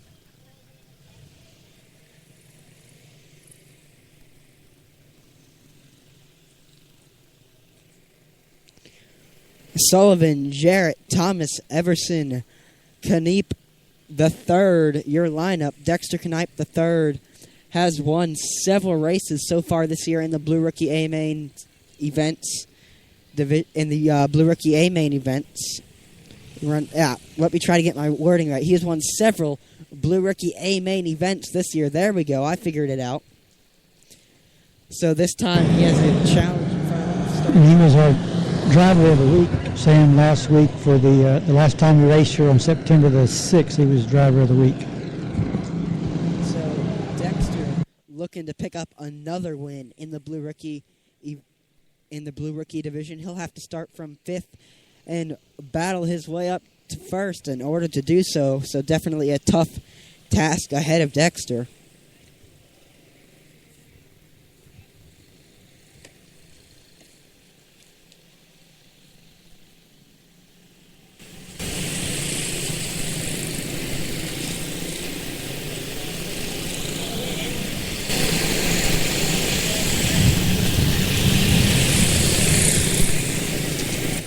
We're trying to get these cars out on the track slowed down if they're going just a little too quick for the start and chief starter Nick Wilt's liking.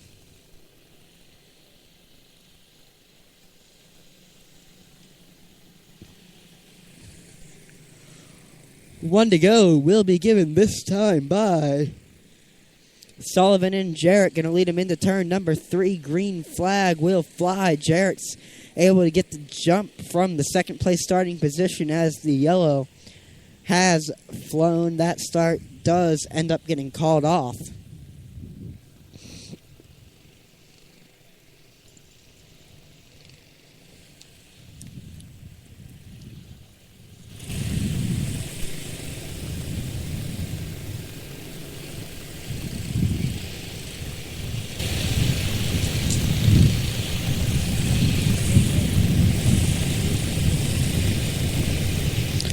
So we're going to get these drivers lined back up in the correct order once again and try to get the start and try to start again.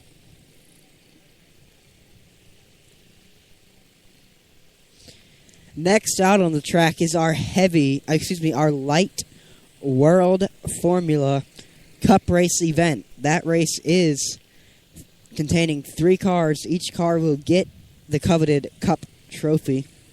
But that is on tap, Light World Formula Cup race. This is our 8th out of 11th race today. We have gone very quick through the races today, as the Blue Rookie races have ended up taking the longest so far today. 25 laps will be the distance for this Blue Rookie A-Main out next.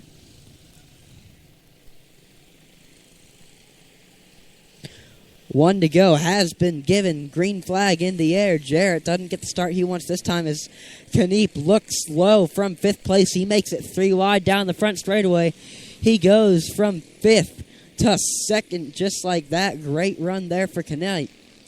So Kniep and Sullivan now bumper to bumper for the lead as they make a little bit of contact that time. Kniep, Sullivan, bumper to bumper for the lead. Kniep's going to look low out of turn number 2. They make contact. Sullivan's thrown a chain. They've got to cut that car off as that car is no longer moving.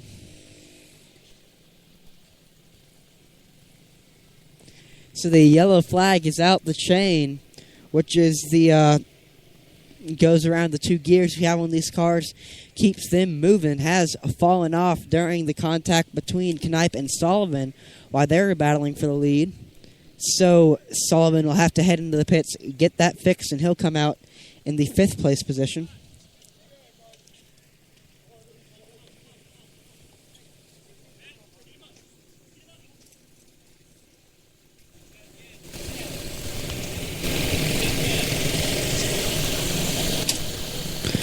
Mike, I need to hand the broadcast over to you for a second. I gotta run off.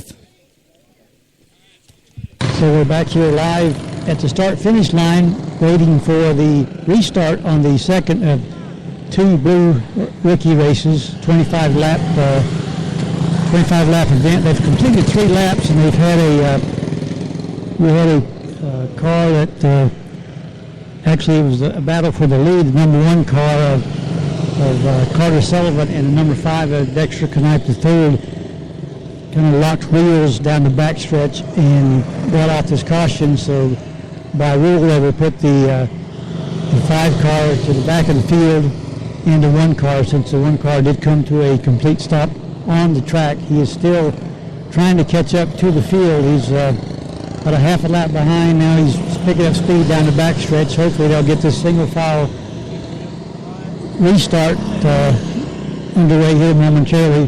The restart will have Corey Jarrett leading the 5-car field.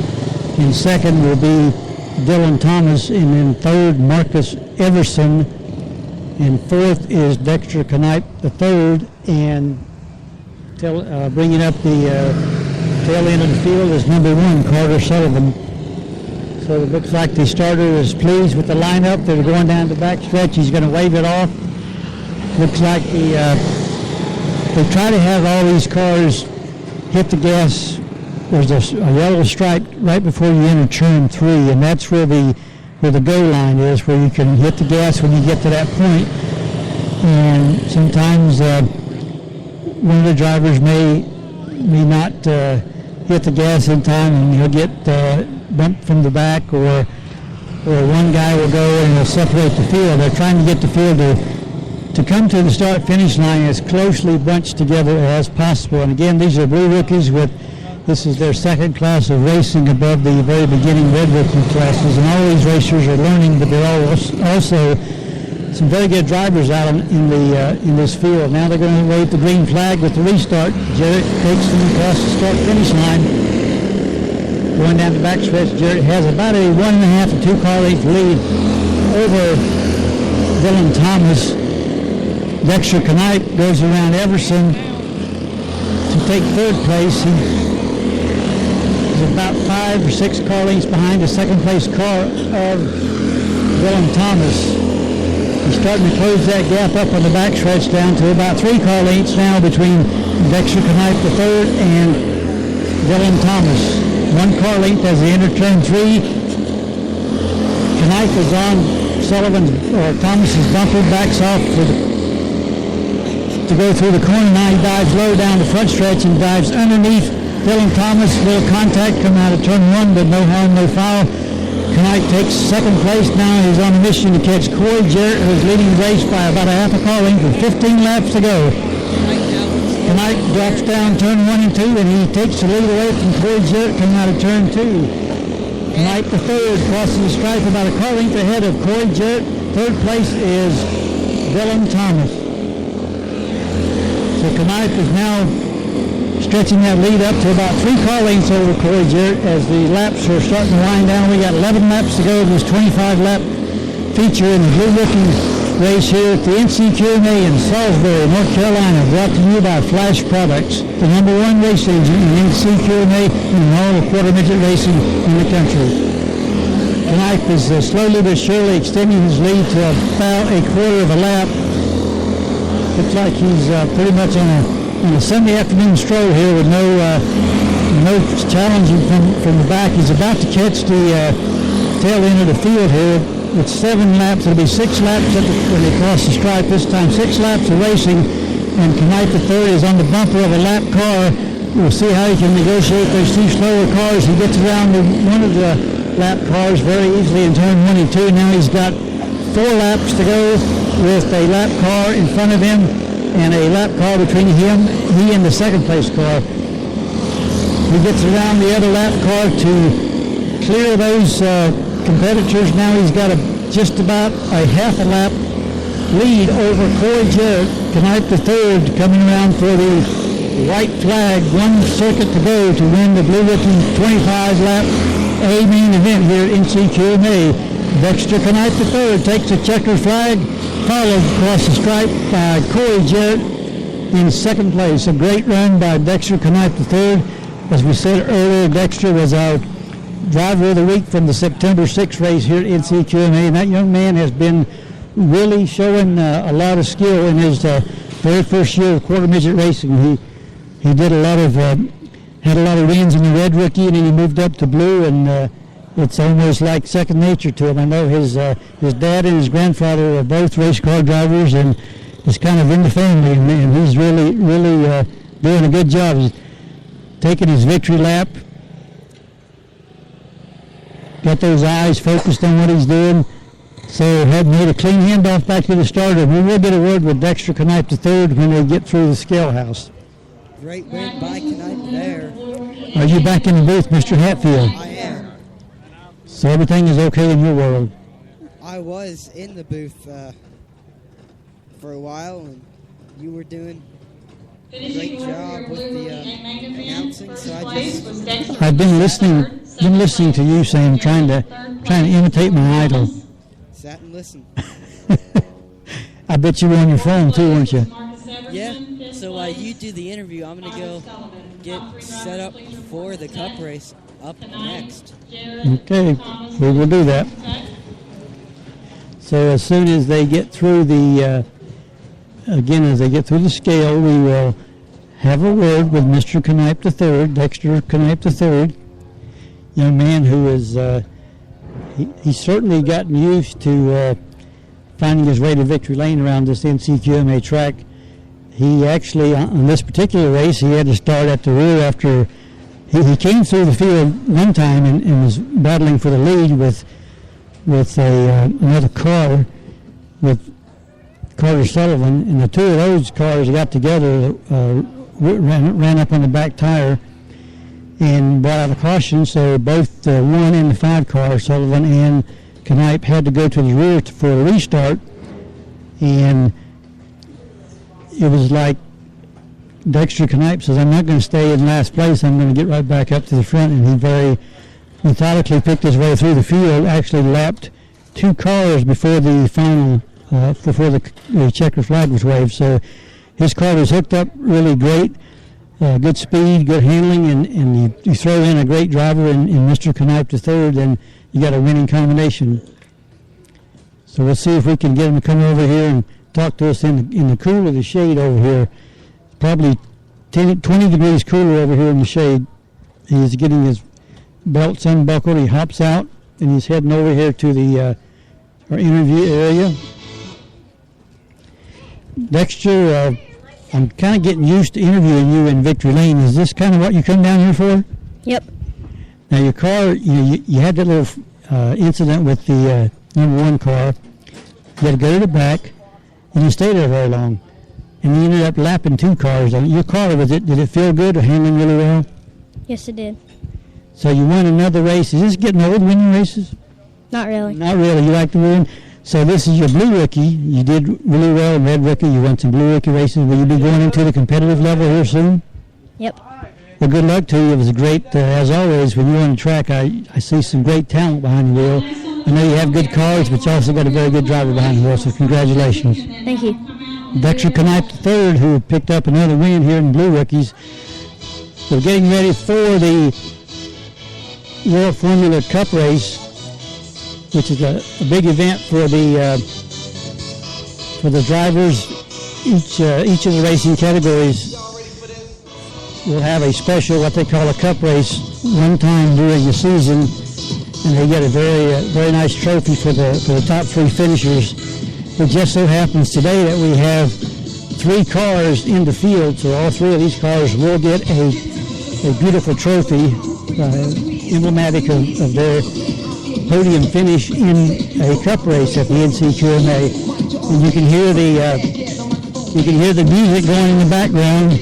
They bring the kids out on top of their cars on their war wagons, and their dads pull them out through the hot chute on the turn 2 on the track. They line them up here on the down the back stretch, and we'll get a word with the drivers. They usually, or they will be bringing a public address microphone down here to also capture the interviews of these 3 drivers. And just briefly, I can tell you that the drivers are Hunter Hutchins, Nick Loden, and Gage Painter. 3 very good drivers, 3 very classy young men. You heard Mr. Painter doing some race analysis earlier today with Mr. Hatfield. Both those young men are, of course, Mr. Hatfield is retired from driving here at NCQMA, but Mr. Painter is still racing and is doing very well, and he did a really superb job of analyzing some of the activities going on the track. So today we've had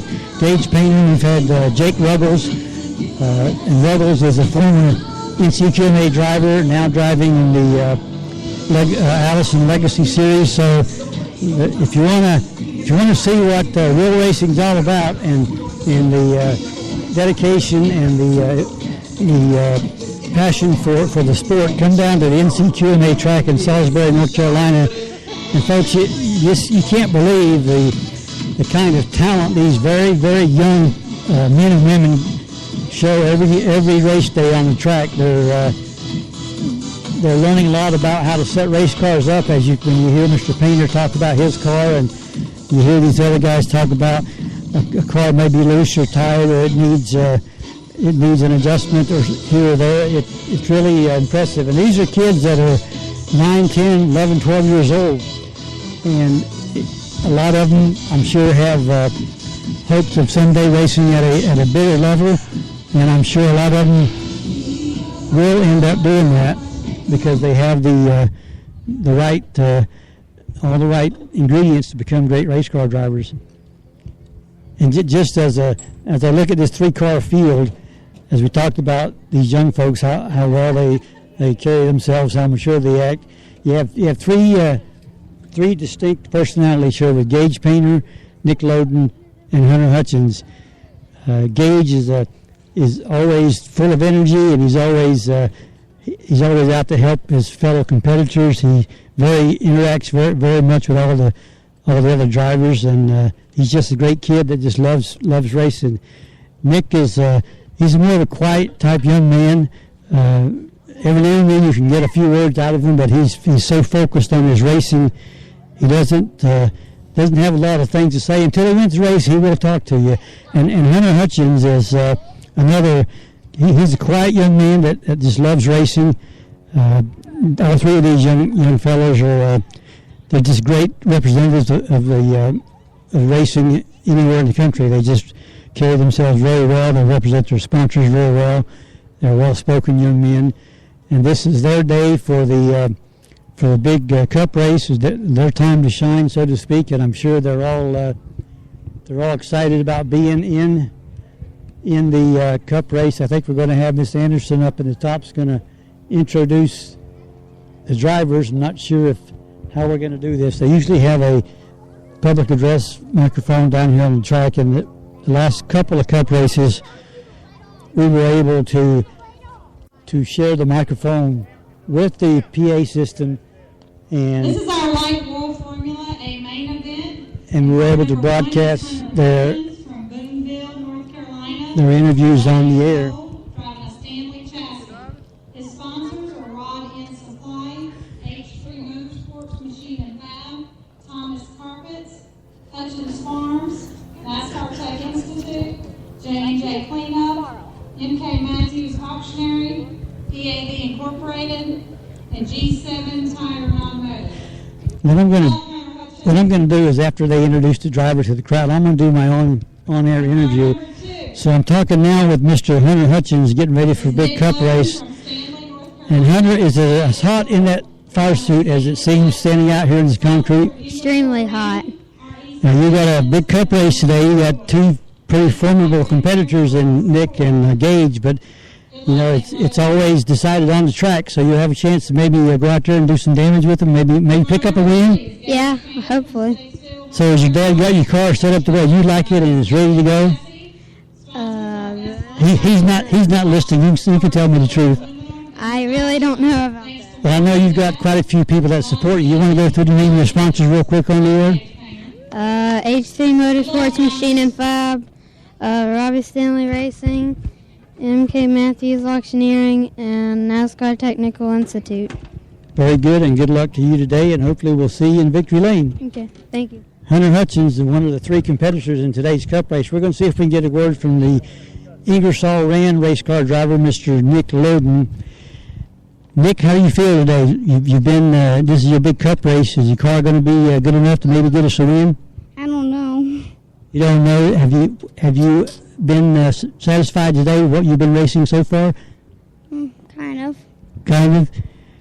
Do you kind of enjoy these big cup races? I mean, do you try a little bit harder in a cup race? Because it is pretty prestigious to win a cup race. No, I try as hard as I always do. You do? You're just out there to win every time you take the track, right? Well, good luck to you. I know you're a good little race car driver, and we enjoy watching you race, so see if you can pick up a win today. Okay. That's Mr. Nick Loden from Ingersoll Rand. Now, I know this young man doesn't have any problem talking because he's a great race analysis on the air. You did a great job calling that race a while ago, man. You're pretty knowledgeable. I mean, you were impressed with me with some of the terminology. So, I think what your dad's trying to teach you is starting to sink in. You think? Yeah. Yeah. It's Mr. Gage Painter, who is always used to winning, and you got a big cup race. Has your dad got this car hooked up the way you want it? Yeah, I hope it can be like all the cup races to be done pretty much first and second. I hope that can happen. It'd be nice to have a third cup. I don't have one of those yet, but I don't want a third, but it would be nice to have one though. You got any sponsors you want to thank for getting you this far in racing so far? Yes, sir. I'd like to thank the Fab Shop.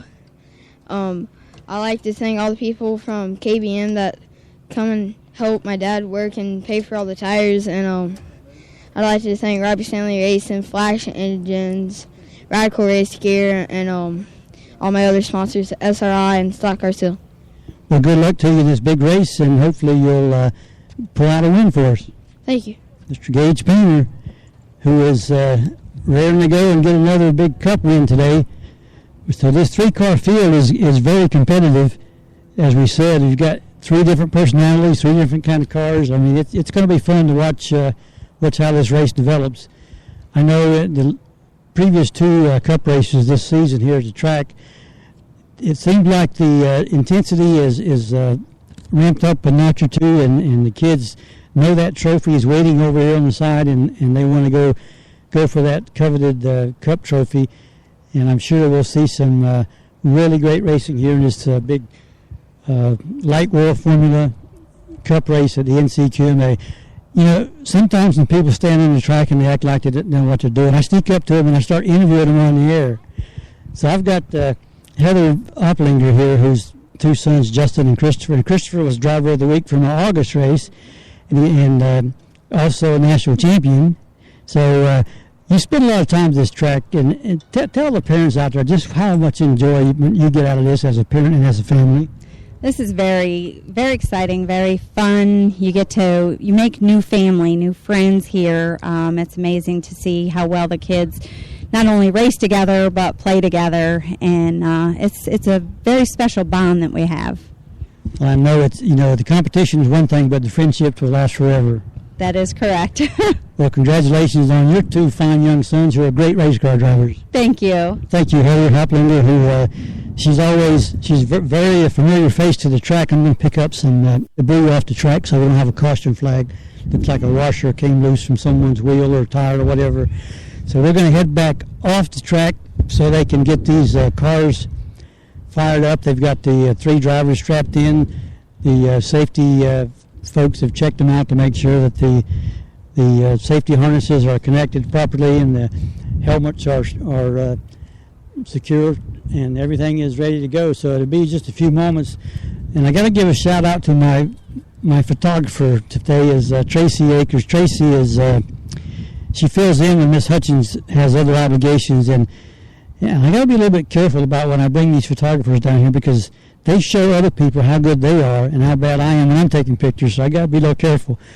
But we always have fun with everyone down here. And Tracy's been a real true helper and a friend of ours at triadsportscoverage.com. And then last night, Mr. Cody Purvis actually helped me do a football game up at Glen High School, and that was also a lot of fun. As sometimes you kind of get lost in the moment, and you really enjoy everything that's going on, and you look at these kids, you see them having a good time, smiling and carrying on, and it makes everything that we do at triadsportscoverage.com certainly worth our effort and time. And we want to give a word of thanks out to Mr. Chris Youngchuck for coming on board and sponsoring our broadcast here at the NCQMA. Today we combined our pre-race show with the actual A-main events. We usually try to have a special Tracking Live pre-race show, but today, because of a lot of circumstances beyond our control, we just waited until 1 o'clock, which was actually put off to about 1:20 before we got on the air, because you never know when these races are going to actually take place because of the schedules and how long some of these individual races may take. But today it's gone, I think, relatively smooth. We had a couple of red flags. I was checking on Thomas McDonough, and he does have a little scrape on his right knee, which is what you guys are talking about here on the air a while ago, saying about when you roll over in these cars, sometimes you'll get make a little contact, and you can get a bruise on your knee or maybe your elbow, depending on where you hit. But he is looks like he's ready to go. He's sitting over in the shade, and they're making sure that he didn't have any other issues.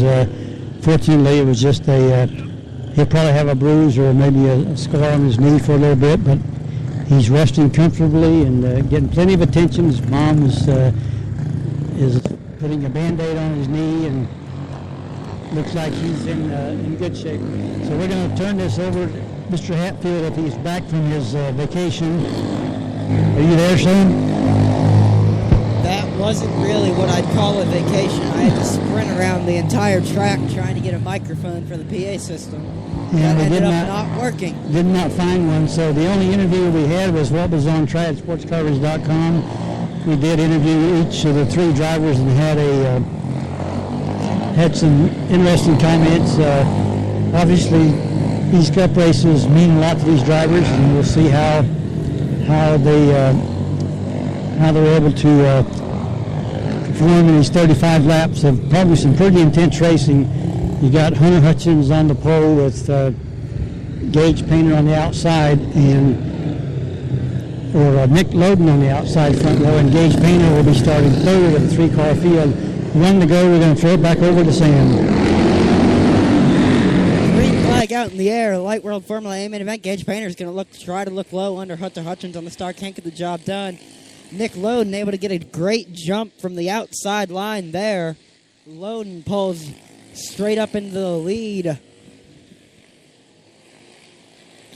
Loden has about a straightaway lead over Gage Painter in second. Painter, starting in that third place running position, got stuck behind Hunter Hutchins on the initial start there, which allowed Nick Loden to jump out to the lead from the outside line.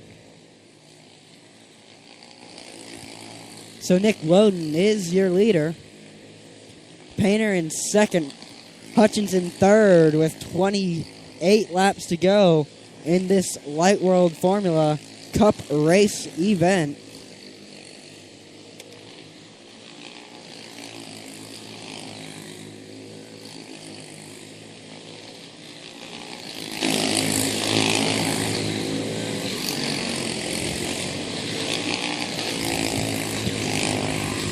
Yellow flag is in the air as Hunter Hutchins goes for a spin cycle out of turn number 4 with 24 laps left to go. That'll tighten up the pack between Gage Painter and leader Nick Loden.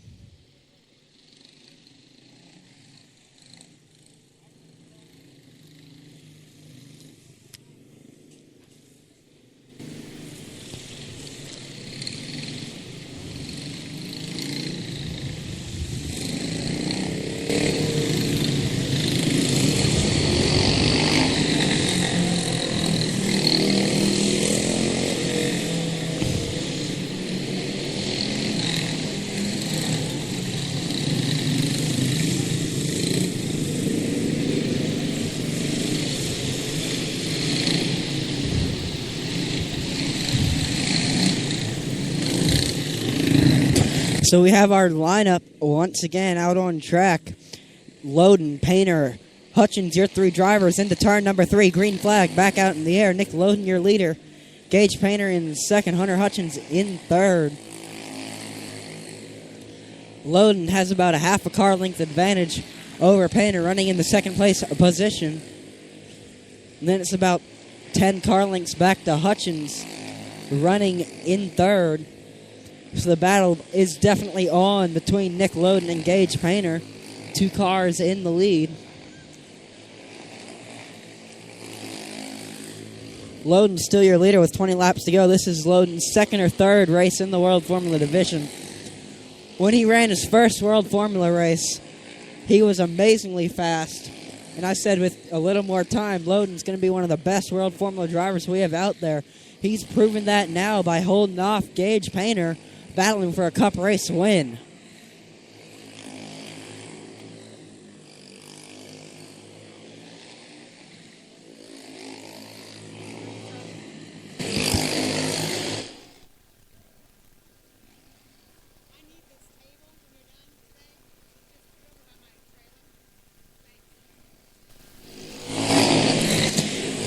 Gage Painter looks low under Nick Loden down the front straightaway. He gets the job done. Move Painter up into the lead with 15 laps left to go. Great move by Painter there. He's able to look low down the front straightaway, squeezes under Loden, get the lead. Painter's car definitely seemed to be quicker than Loden's. Now that Painter has gotten by Loden, Painter has about a 5-6 car length advantage in our battle for the lead. Painter had to mind his time there until he got by Loden, but now that he's gotten past, he's definitely flying.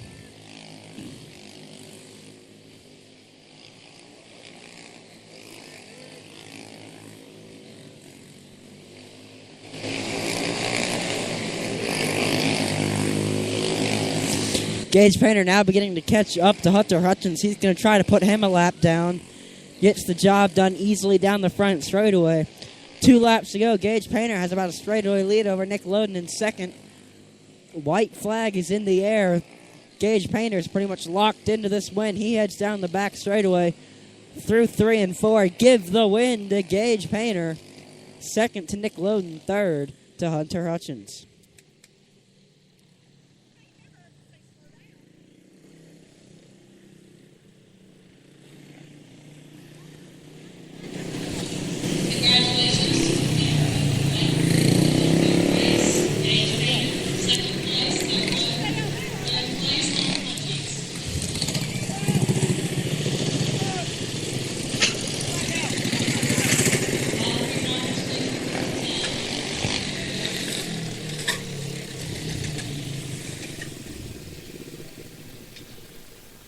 Gage Painter takes his victory lap, heads out on track. That's a win for Gage Painter.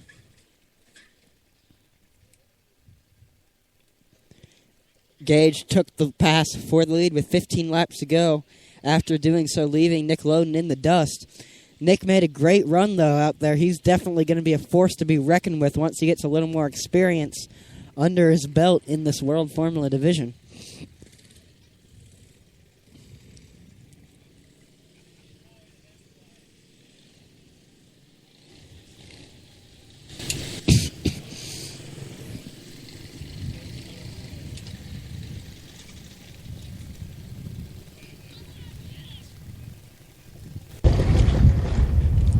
We will get a word with these three, at least with the winner of this cup race, Mr. Painter, as they all bring their cars to the start-finish line for the trophy presentation and the photo opportunity for the families and for the track photographers. Today is Ms. Tracy Akers is doing the track photography duties for TriadSportsCoverage.com, with our motor sports coverage being brought to you by Flash Products. Mr. Chris Yunchuk, builder of the best quarter-midget motors in the country. Mr. Painter has his checkered flag in hand, and they're going to present the trophy to him, and we're going to get a word with the winner after he he gets his picture taken.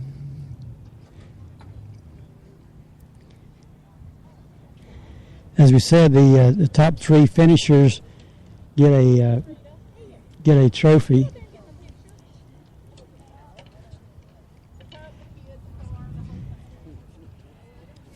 So we should be getting an interview with, these drivers momentarily. And Mr. Painter is getting his photo taken with Rita Stanley from Robbie Stanley Racing Incorporated. It's interesting. We got one looking one way and one looking the other way. Now we're going to get a picture of. Okay, now he's finished with the pictures. We'll see if he wants to do interviews now or if he wants to go get some more pictures. He seems to be free for just a moment, so we're going to have a word with Mr. Gage Painter. Gage, that was a battle between you and Nick Loden, but once you got around him, you kind of pulled away. Did you think you were going to have it, I guess, that easy in this race?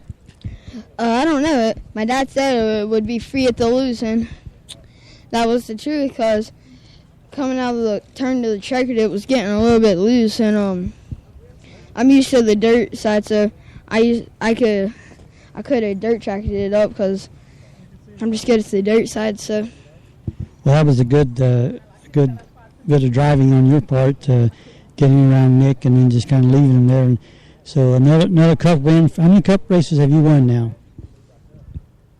No, 4 or 5. 4 or 5 cup races. Well, I know every time you take the track, you're a threat to win the race. So you're a great little driver, and now I found out today you're also a great commentator. So if this racing thing doesn't work out, you can come work for me and be a commentator. How's that? Sounds good. Congratulations, Gage. How much you pay? We'll pay you no attention. How's that? Okay, sounds good. The Gage Painter, winner of the World Formula Cup race. We will ask Mr. Hunter Hutchins. Okay, 3rd place is good. You got a podium finish. You got a trophy. That's a pretty cool trophy. Well, you're still having fun, right? A little. A little. Is it hot out here? Yes. Because it was hot before we started the race. Now you've been 35 laps in this heat, so even hotter, right? Yeah. Well, congratulations, good job, and we'll see you at the next race. Hunter Hutchins. And Mr. Loden, don't know if he wants to, he's picking up his trophy. Mr. Loden? Nick, what do you think about your race, Nick? The car was really good. It got loose at the end. I got tired. Is it really hot in the car? No. Really isn't that bad? So you did. It's only hot if you're sitting in one place for a while. When you start moving around, that breeze kind of keeps you cooled off a little bit. Yeah. Now, did you know that Gage was trying to get around you and run your bumper? Yeah. But you guys had a clean race, and he had a fast car, and you had a fast car. You did a great job, and we certainly appreciate you taking time to talk to us, and great job. Thanks. That's Nick Loden. I think we're going to put everybody together for the regular pose of the drivers by the cars with their trophies. And Rita Stanley's out here taking pictures, and you know she's in a lot of pictures because she has a lot to do with a lot of these cars, I think. Is that correct? It is. I love every minute of it. You just can't be with her at the racetrack, can you? No, I can't. There you go. That's Rita Stanley, who is She isn't in Eldora. she's part of the Robbie Stanley Racing program that builds a lot of these quarter-midget race cars. Let me get a word of Mr. David Hutchins. David, what did you think about this Cup race? It's pretty good. We're a little conservative on tires. These right sides on this car has been run 5 races, and we're not going to put new ones on it till Huntsville in the Dixie shootout, so we're kind of saving our money for that because we've kind of committed in our budget to run all those, so we're skimping on tires here, but he done good for what tires he had on the car, you know. Well, it's, you know, competing against Nick Loden and Gage Painter, it's no, those are 2 good drivers, and Hunter certainly performed well, and we want to wish him well when he goes down to Huntsville. Yeah, thank you. We talking about maybe changing this engine into our newer car and seeing how it does and let him run it some, so we may end up doing that, see how it performs versus this older car. So. Very good, sir. You started school, right? You're a school teacher? Yes, sir. Yeah, I done started back, and I got my own machine and fab business, and it's going wide open, so we're working like 16-hour days, 6 days a week. So in your spare time, you come over here with Hunter and let him race? Yes, and travel. Okay, thanks, David. Good luck to you. Sam, wraps up our interviews for the Cup race. Again, it was Gage Painter taking the winning trophy home, and Nick Loden came in second, and Hunter Hutchins third on the podium for his Cup trophy also. And you heard from all 3 drivers. Obviously, they all wanted to win. And we have a revision of the finishing order for the second Blue Rookie 8. Now we're having a revision in the finishing order of one of the races. Tonight the third. In second place was Foy Jarrett, and third place was Dylan Thomas. And here's the change. In fourth place, it should have been Carter Sullivan and then Marcus Everson. So it should have been Knight, Jarrett, Thomas, Sullivan, and then Everson. Okay, did you get that, Mr. Hatfield? So that concludes. Did we wake you up, Sam? I'm sorry. No, you didn't. Okay. We got 2 races to go, Sam. Then it'll be another day at the races in the books at the NCQMA. The day is going pretty smoothly. We've had some limited action as far as wrecks, and had a couple of red flags, but everything overall has come out pretty good. I think some of the cars that we expect to be at the top of these races has certainly come through and performed the way we've grown accustomed to seeing them race. And are you in the shade? You okay? Yeah. You got water spilled all over you. Yeah, I got a little hot. Just had to pour a little. Cools you off. I think I've got a little bit of water left in my bottle. I'm going to maybe down this little bit of the last few drops of water, and we're going to let Mr. Hatfield do some talking. How's that? Isn't that how it works when you get hot? You just pour a little water on yourself? That's it. That's how you cool yourself off. Just like this.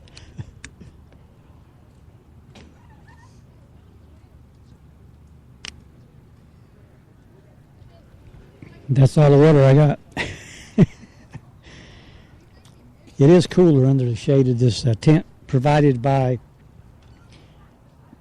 DEJ Racing for D. Jarnett, Kent D. Jarnett, who has 2 young sons that race.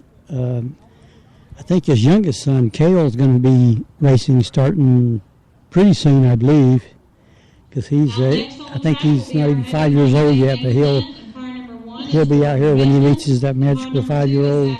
You can go for rookie training Rookie training at 4.5. Okay. Farmhouse Restaurant. Thanks to Nana Poppy, and Grandma Darlene, Grandma Joe, Papa, So they're getting ready for and Wally Moe. Happy Heavy anniversary Honda. to Lola and Ed Kenny. the Heavy Honda race, which is the next to last race. This will be a 35-lap main event. We have 2 more races. Car number 3 is Brandon This is the next to Anderson last from race. Lexington, North Carolina, 13 years old, driving I a would Stanley like to chassis. give a quick Sponsors shout out Nick's to Old Mike. Fashioned He's Hamburger grown House 1 in year North older Davidson, today. Auto. 1 year older Car than number what? 4 is Macy Happy Curry from birthday to Salt Mike. Lake 1 year older than dirt. 14 years old, driving a Stanley Well, thank you, Mr. Hatfield. That means a lot that someone as talented as you are and as easy to get along with as you are, take your time out of your busy life to say happy birthday to me. Of course, your mom beat you to it earlier this morning on social media, so she already sent the happy birthday wishes. I don't really send happy birthdays over social media. Oh. I don't look at that part of my Facebook wall. Oh, okay. That's where all the advertisements go. So Right. I just focus on the left. Well, we got the Heavy Honda race is lining up in the hot chute with the 7-car field will be led by number 1, Jordan Redmond, and also on the front row, number 2, Abigail Kinney. In the 3rd starting position is Brandon Anderson, Macy Curry on the outside of row 2. In row 3 is Jacob Borst and Lath Trabelsi. And starting shotgun on the field is number 7, Mr. Luke Akers. So should be another action-packed 35 laps of competitive quarter midget racing with some good drivers in this field, some veteran drivers, and we got a couple of them that are new to this classification this year, and they're learning ropes in this more competitive level. But we'll see how these 35 laps turn out. We'll let Mr. Hatfield wake up and take over with this race. The 30-second warm-up should be beginning momentarily.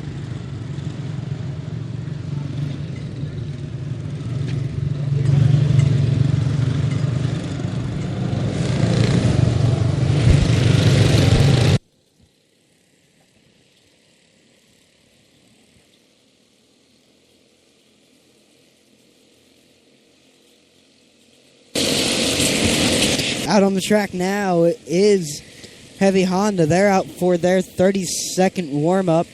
Go ahead and get their tires heated on up and then roll on off to racing.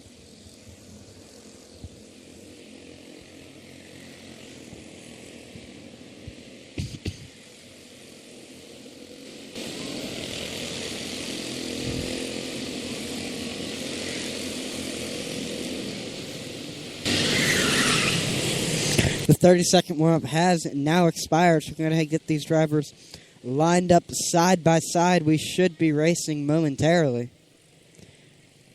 Starting on the pole, Jordan Redmond. Once again, run down through the field. Redmond, Kenny, Anderson, Curry, Borst, Trabelsi, Akers.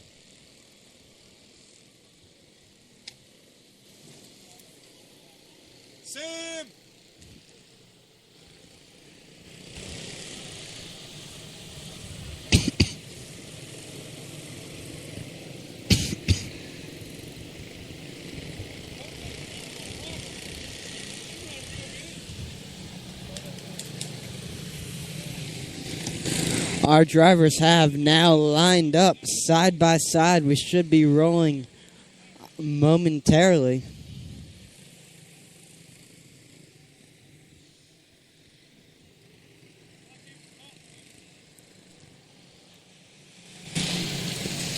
We do get the one to go this time by Redmond, and Kenny going to lead the field down the back straightaway into turn number 3.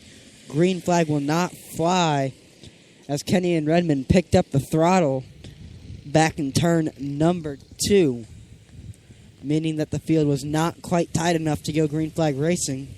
So a yellow will come out, and we will have to stack, re-rack, and try again.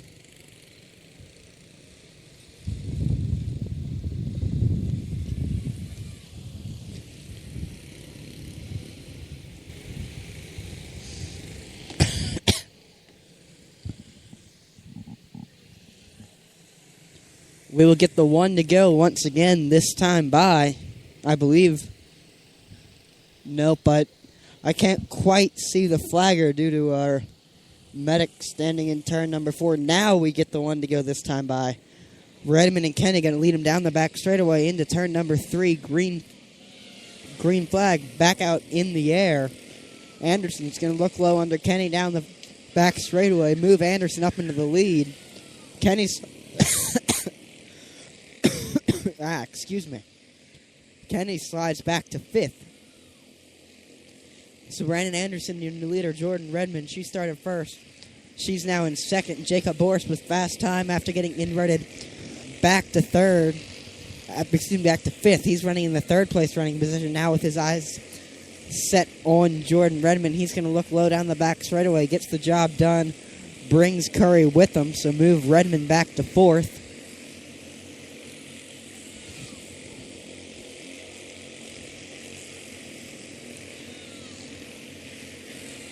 Abigail Kenny's going to look low under Jordan Redmond. Can't get the job done. She's still running in the 5th place position. Luke Akers in 6th. Brandon Anderson is now caught up to Lath Trabelsi. He's going to put him 1 lap down as he looks low down the back straightaway. Gets the pass.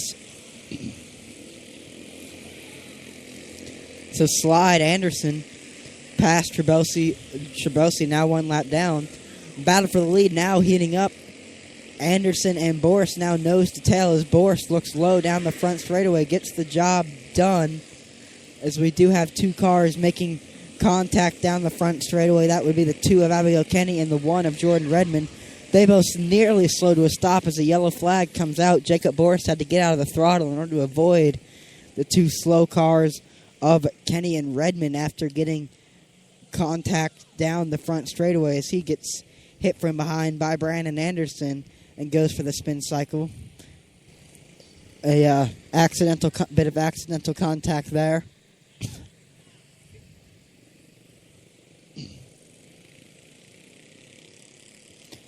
It looks like Boris just had to try to slow down in order to avoid hitting those 2 lap cars.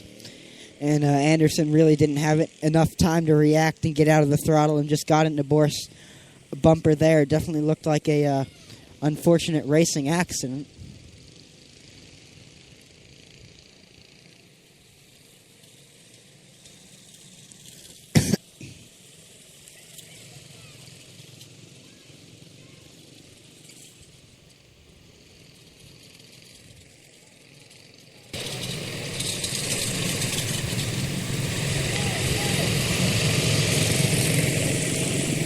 Our lineup, when we go back to Green Flag Racing, your leader will be Brandon Anderson in 2nd, Macy Curry in 3rd, Jordan Redmond in 4th, Abigail Kenny in 5th, Lath Trabelsi. However, Trabelsi is 1 lap down, so despite the fact that he's running in the 5th position, he is actually 7th due to being a lap down. In 6th, Luke Akers, and in 7th, Jacob Borst.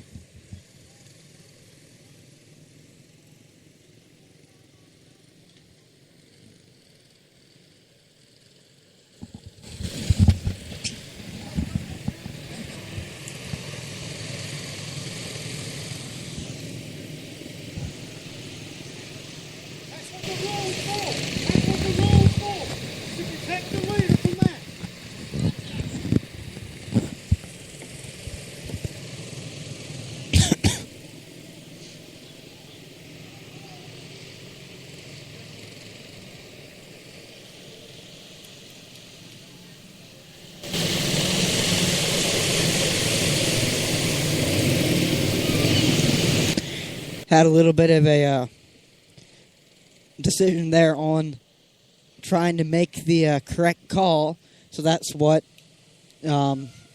pushed the restart back a little bit there. The Borst family, of course, not happy with that incident, trying to get the call explained to them to figure out why he had to go to the back. He did stop on the track, so unfortunately, even though the wreck was not his fault, he did have to go to the back of the pack. 1 to go out this time by into turn number 3. Green flag back out in the air.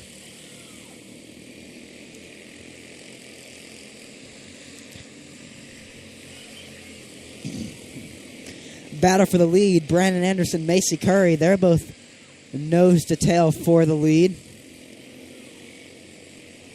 Jacob Borst has already caught up to the 4th place running position. He definitely has his sights set on the 2 leaders. He wants revenge for that incident. I'm not saying that in terms of he's going to go wreck someone, but he wants to get back up battling for the lead. Our top 4 lineup, our 2 leaders, Brandon Anderson, Macy Curry, they're running nose to tail as Curry looks slow under Anderson down the back straightaway, gets the job done. Slide Curry up into the lead. 2nd place is now Brandon Anderson. 3rd is Luke Akers, and 4th is Jacob Borst. As the yellow flag is out, Abigail Kenny and Laith Trabelsi make contact in turn number 2.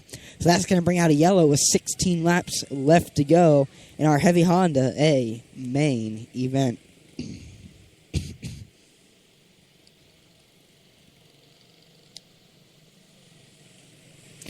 I didn't quite see what happened between those 2 cars there. I was looking at the battle for the lead. Did you see what happened during that contact run? I was actually writing down some race information, and I looked up and I saw the 2 of them put together in turn 2, so I'm not sure. In the way they were sitting on the track, it almost looks like Abigail was trying to cut below Trabelsi, and they just ran out of room, and they both kind of made contact and spun out to bring out another caution with 16 laps to go, and Macy Curry has taken the lead from Anderson, from Alex Anderson, or Brandon Anderson, excuse me. That was definitely the yellow that Jacob Borst wanted. He was about a half a straightaway behind the leader, Macy Curry. He's running in 4th with 2 cars between him and her for the lead. That does give him an opportunity to get much tighter to the lead pack.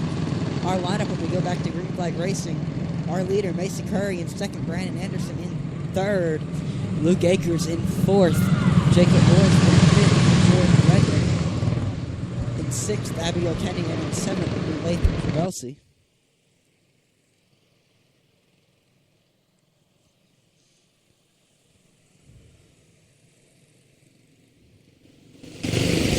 One to go, given this time by for Curry. She's going to head into turn 3, green flag, with 16 laps to go in our Heavy Honda A main event. Anderson's going to look low down the back straightaway for the lead. Anderson gets the job done.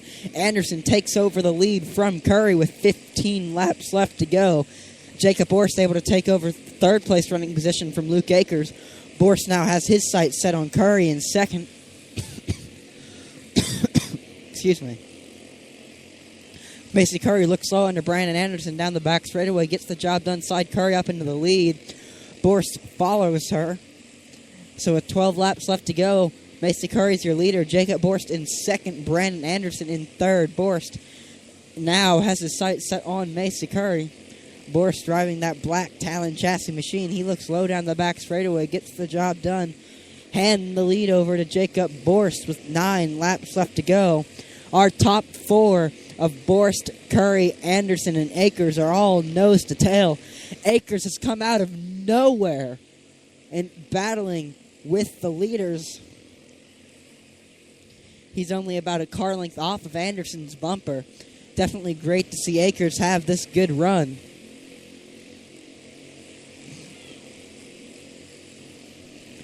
Four laps left to go this time by. Jacob Borst has about a half a car length advantage over Macy Curry. However, Borst is catching the lap car of Laith Trabelsi, as it looks like Borst has caught Trabelsi at the entrance to a corner, which is definitely bad for him. Macy Curry and Laith Trabelsi, they make contact. That's going to bring out a yellow. Curry looked low under Trabelsi down the front straightaway as the 2 of them made contact. Both of them die on track, as that's going to send Curry to the back of the pack, as she did stop on the track, so that will send her to the back. Tough luck for Curry there, running 2nd and getting tangled with the lap car with only 2 laps left to go in this event.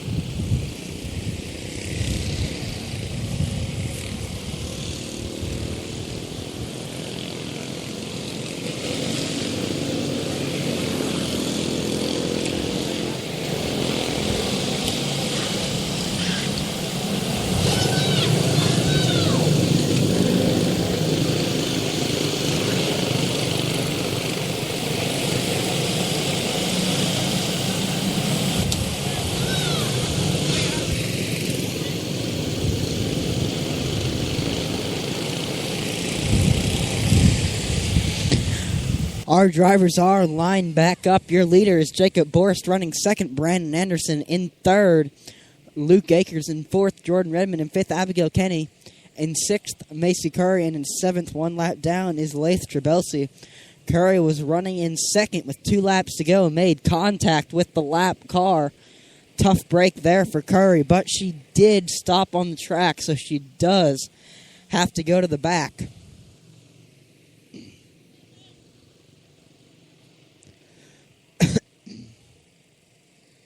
Much as I hate to see it for Curry, that is the rule. She stopped on the track, so deservingly will have to go to the back of the pack. It was, of course, Trebelsi didn't mean to get into her, and she obviously didn't mean to get in Trebelsi, so a racing incident there, but that always stinks to get tangled up with a lap car, especially with this as a leader, especially with this a few laps left in the race, and have to go to the back.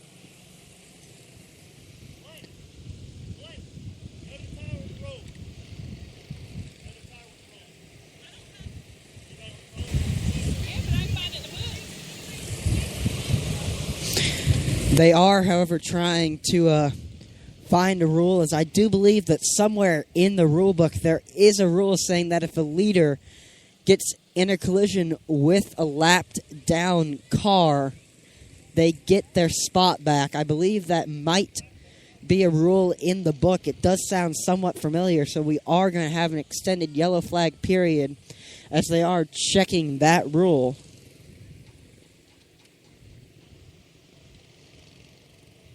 So they're going to have to open up the rule book to try to find a rule on that.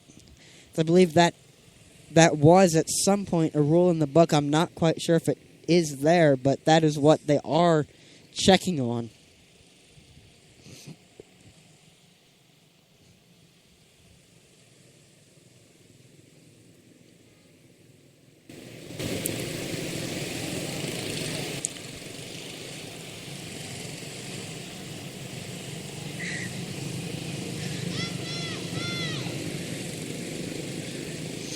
So we are under extended yellow flag period in order to check the rule book to see if Macy Curry does get her running position back, as she was a lead car that did get tangled up with a lap down car. I'm not sure if it's a lead lap car or the leader itself. So I believe there is some sort of rule somewhere in the rule book, but I don't know if it just specifically talks about the leader or it talks about all cars on the lead lap. I'm not sure which one it does talk about, so I have to wait for clarification on the rule there.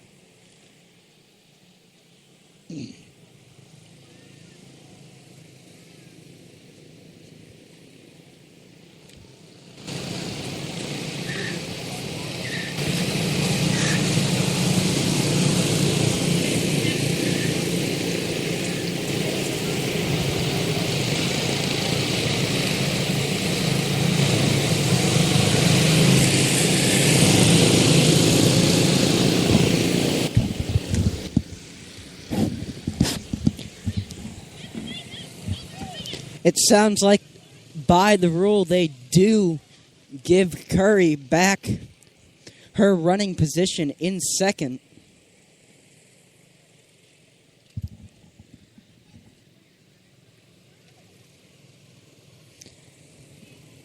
As there still is, looks like a slight bit more confusion. Looks like we'll have a little longer until we go back to racing.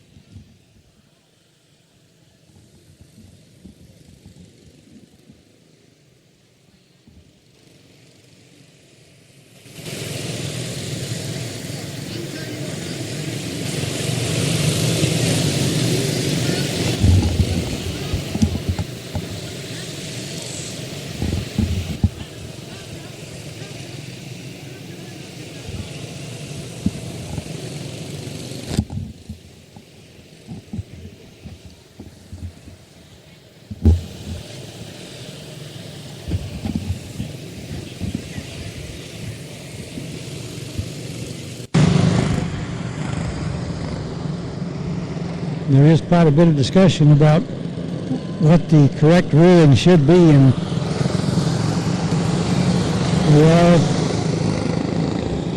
it looks like the rule, however, was found. The rule in Curry's favor, so she will get back to the second placement position. Definitely not what Jacob Borst wanted, as we're going to get 1 to go, 2 laps left to go, with a three-way battle for the lead this time by 1 to go. Jacob Borst is going to try to hold off Curry. They head down the back straightaway into turn number 3. Green flag back out in the air. Jacob Borst still has Curry right on his bumper. She's going to try to look low down the back straightaway. Can't get the job done. Borst now pulls out to about a half a car length lead, as it looks like he's going to be able to maintain his position. Checkered flag in the air. Give the win to Jacob Borst. Second to Macy Curry. Third to Brandon Anderson. And fourth to Luke Akers.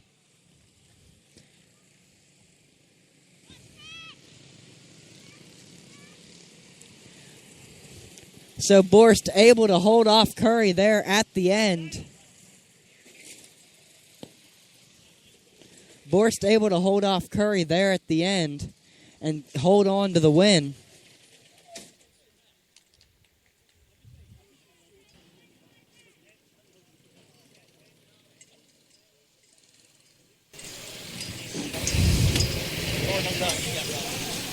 Congratulations to the winner of the Heavy Honda A main event, Jacob Borst.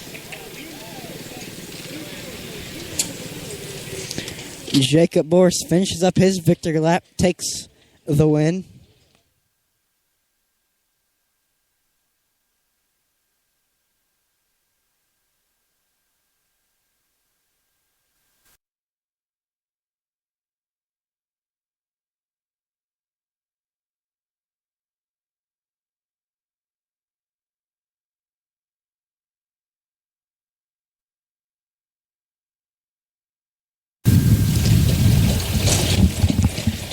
Jacob Borst picking up the win in the Heavy Honda event. Go ahead and hopefully get an interview with him at... We will get a word with Jacob Borst when he climbs out of his winning car. That was a interesting final 2 laps of the race. Rules interpretation and different strategies. I think it's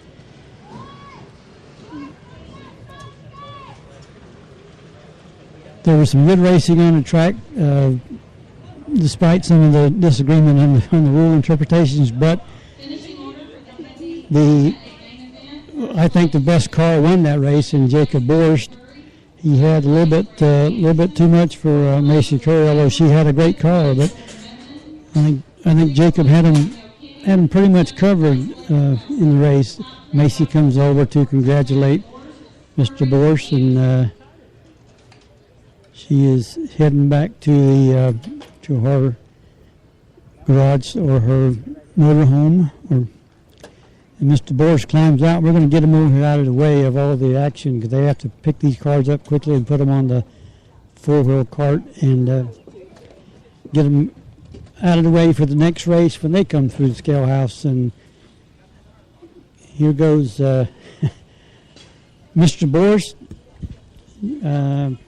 That was an interesting race. You spun out trying to avoid crashing into a couple of cars, and then those late race cautions didn't do you any favor, because you were really, at one time, you were pulling away from them.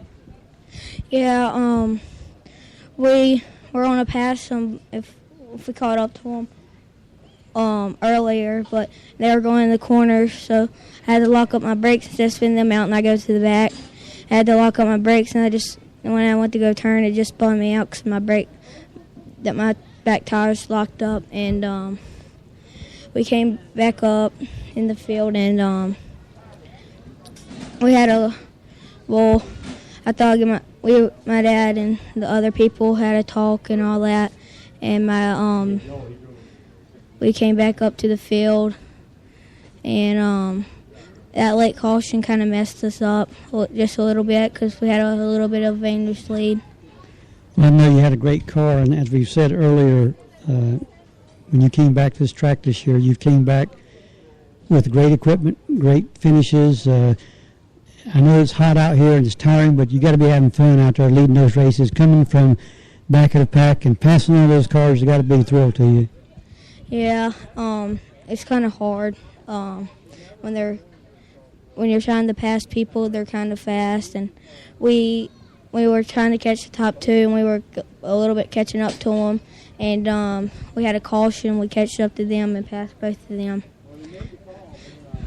Mr. Luke Akers comes over and congratulates you on a great race. Jacob, that was a great race. You've really been, like I said, you've been on the rail since you came back over here, and you won some races and racing some clean, hard racing. You beat some good cars out there, and you held off Macy Curry. You know, she's always very tough. Yeah, I just didn't want to get fake training at the start, so the rule book says you can't block, so I kind of got down lower and stayed at my line where she kind of couldn't get past me, but I stayed at my line. Well, congratulations on a great win, a great job of driving, and good luck to you. Maybe we'll see you again in victory lane. Thank you.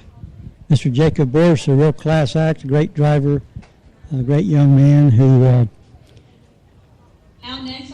just won the next to last race. Now, Sam, this is the last race. Is that correct? Yes, it is. It is our light 160 A main event. Starting on the pole is Delana Hodge. Starting second, Nick Loden. Starting third, Levi Riffle. Starting fourth, the winner of the Light World Formula Cup race earlier today, Gage Painter.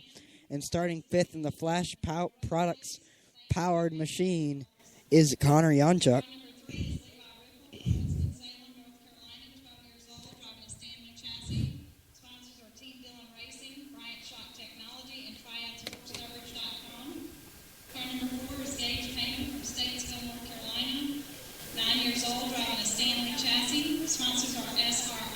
Stock car steel and aluminum, and the Fab Shop. Thanks to Dad and Mom, Ron Stanley, and Flash Engines. Car number 5 is Connor Yonchuk from Winston-Salem, North Carolina, 9 years old, driving a Stanley chassis. Sponsors are Flash Products, Stanley Chassis, Medic Gaskets, and Paul Beck Corporations. Thanks to Mom and Dad, Grandpa, Grandma, Papa, and Nana. So we're down to the 11th and final race of today's activity at the NCQMA with the Light 160, and we have a 5-car field in this race with Delana Hodge will be starting on the pole. Nick Loden will be starting outside front row. NCQMA would like to take this moment to thank our track sponsors, Robbie Stanley Racing. Levi Riffle will be starting third, Gage Payne will be starting fourth, and Connor Yunchuk will be starting in the final position in the 5th starting slot. There's 5, I think, outstanding drivers in this race, five great cars. All 5 of them are capable of winning any given race. So it's going to be I think, a very competitive 35 laps. We'll see if Connor Yunchuk can come from the 5th starting spot to pick up a win here with that Flash Products powered engine. Gage Painter, as we know, he's always a threat to win a race anytime he's on the track. And Levi Riffle, he's also a threat. And, of course, Nick Loden, he's won a lot of races. And Delana Hodge, who is really going to come to life this year and won a lot of races and was actually performing very well, not only here but down at the Southeast race in Georgia, Cumming, Georgia, she races. So the 5 cars are on the track taking their warm-up laps, getting ready for the final feature of the day as the engines come to life. And you can tell by the sound of these cars, these are some fast cars, this Light 160 class, with the talented drivers and the great cars that they build for these drivers. It's going to be a real shootout to watch these 35 laps to wrap up a full day of racing here, brought to you by Flash Products and TriadSportsCoverage.com. Mr. Hatfield, are you awake? Okay, I'm going to turn it over to you to get ready to line up the field. Shouldn't take them long to line these kids up, and we'll get this final race underway. Race here at the NCQMA Speedway. Got 5 more opportunities to do so. Our next race is on Saturday, October the 4th. It's our 12th championship points race. Our 13th points race will be on Saturday, October the 18th. Our 14th points race will be on Saturday, November the 1st. And our final in our championship Saturday points race will be on November the 15th. Then, Thanksgiving weekend, Friday, November 28th, and Saturday, November 29th, is the Carolina Fall Nationals. Friday is qualifying and lower main events, and Sunday is the features. 1 to go now out in the air, light 160A main event. Hodge and Loden going to bring into turn number 3, green flag out in the air. Loden's going to get stuck on that outside line. He gets freight trained all the way back from second to the 5th place running position. Tough luck for Loden there, starting on the outside line and falling victim to the freight train. Battle for second. Connor Yunchuk looks low under Levi Riffle. Yunchuk now pulls into second with 32 laps left to go. Yunchuk now has his sights set on leader Delana Hodge. Hodge has about a half a car length separating her from Yunchuk. As now Connor Yunchuk's got right up to Delana Hodge's bumper. That's a battle for the lead bumper. The yellow flag is in the air. Gage Painter goes for the spin cycle down the front straightaway. That's something very uncharacteristic for Gage. Not quite sure what happened to Gage there, as I was looking at the battle for the lead.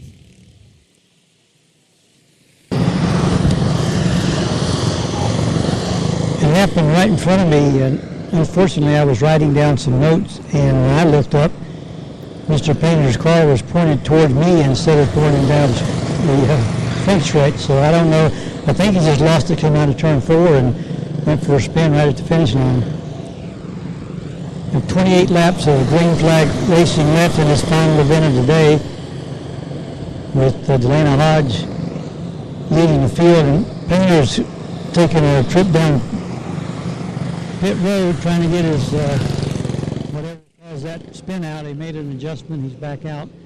He'll be catching up to the back of the field for the restart. With Delana Hodge, Connor Yunchuk, Levi Riffle, Nick Loden, and Gage Painter. The 5 cars on the track for this light 160 final race of the 11 race card today at NCQMA. 1 lap to go. Hodge is going to lead him down the back straightaway into turn number 3. Green flag back out in the air. Hodge, your leader. Yunchuk right on her bumper, however.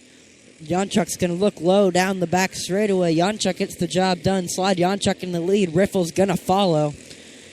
And then Loden follows. So, Delana Hodge was your leader. She got caught victim to the freight train. She goes from 4th and freight train back to 4th.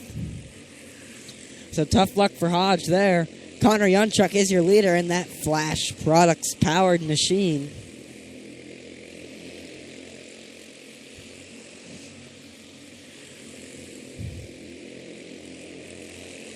Running in second is Luke Riffle. In third, Nick Loden. The battle for second now heating up. Loden right on Riffle's bumper. Loden looks low down the back straightaway. Gets the job done. Slide Loden up into second.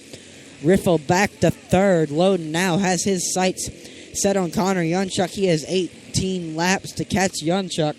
Yunchuk has about a straightaway lead over Loden in second. Nick Loden now putting separation between himself and Riffle in the 3rd place running position. Loden still has about a half a straightaway between him and leader Connor Yunchuk with 15 laps left to go. Battle for 3rd now heating up. Gage Painter looks under Levi Riffle down the front straightaway. Gets the job done. Slide Painter up into 3rd. Delana Hodge now has her sights set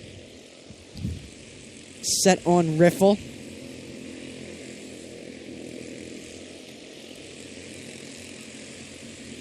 Ten laps to go. Connor Yunchuk still your leader. He has about a 7 car length advantage over Nick Loden in second. And then it's back about another 7-8 car lengths to Gage Painter in third. Levi Riffle in fourth, and Delana Hodge running in the 5th and final running position. Nick Loden's able to slowly but surely make up ground on Connor Janchuk in the lead. However, with only 6 laps left to go in the event, I'm not quite sure if he'll be able to catch all the way up to Janchuk or not. Janchuk was able to make that great last lap pass in the Senior Honda event earlier. Let's see if that happens to him this time by. As with 3 laps left to go, Loden has about a car length separating him and Janchuk. We're now nose to tail 2 more times around for Nick Loden to try to pick up this win. White flag in the air this time by. 1 more straightaway for Loden to try to get it done. He's not going to be able to make the pass. Give the win to Connor Janchuk. 2nd place to Nick Loden. 3rd to Gage Painter. 4th to Delana Hodge, as she was able to get by Levi Riffle for the 4th place running position, and Riffle finishes in 5th. As that concludes our racing for the day here at the NCQMA Speedway.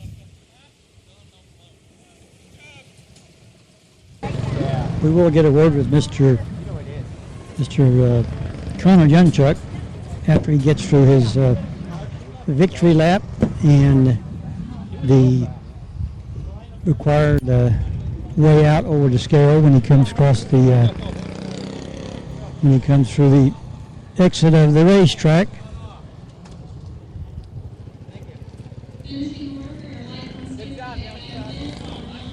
So Janchuk taking he's taking the victory lap. He'll be heading down to the scale, and we will get a word with him as he showed that what kind of driver he is, and came from his 5th starting position, which would have been starting last on the field, and was able to make his way up and pick up a win after 35 grueling laps on this last race of the day.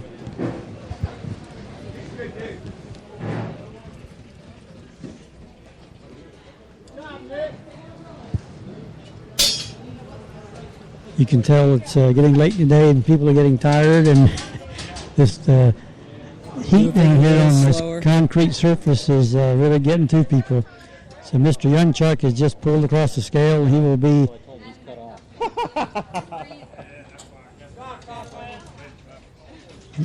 be climbing out of the car to maybe have a word with us about his race. Once he got the lead, it was pretty much over. You're taking the helmet off Mr. Janchuk, and he will be over here momentarily.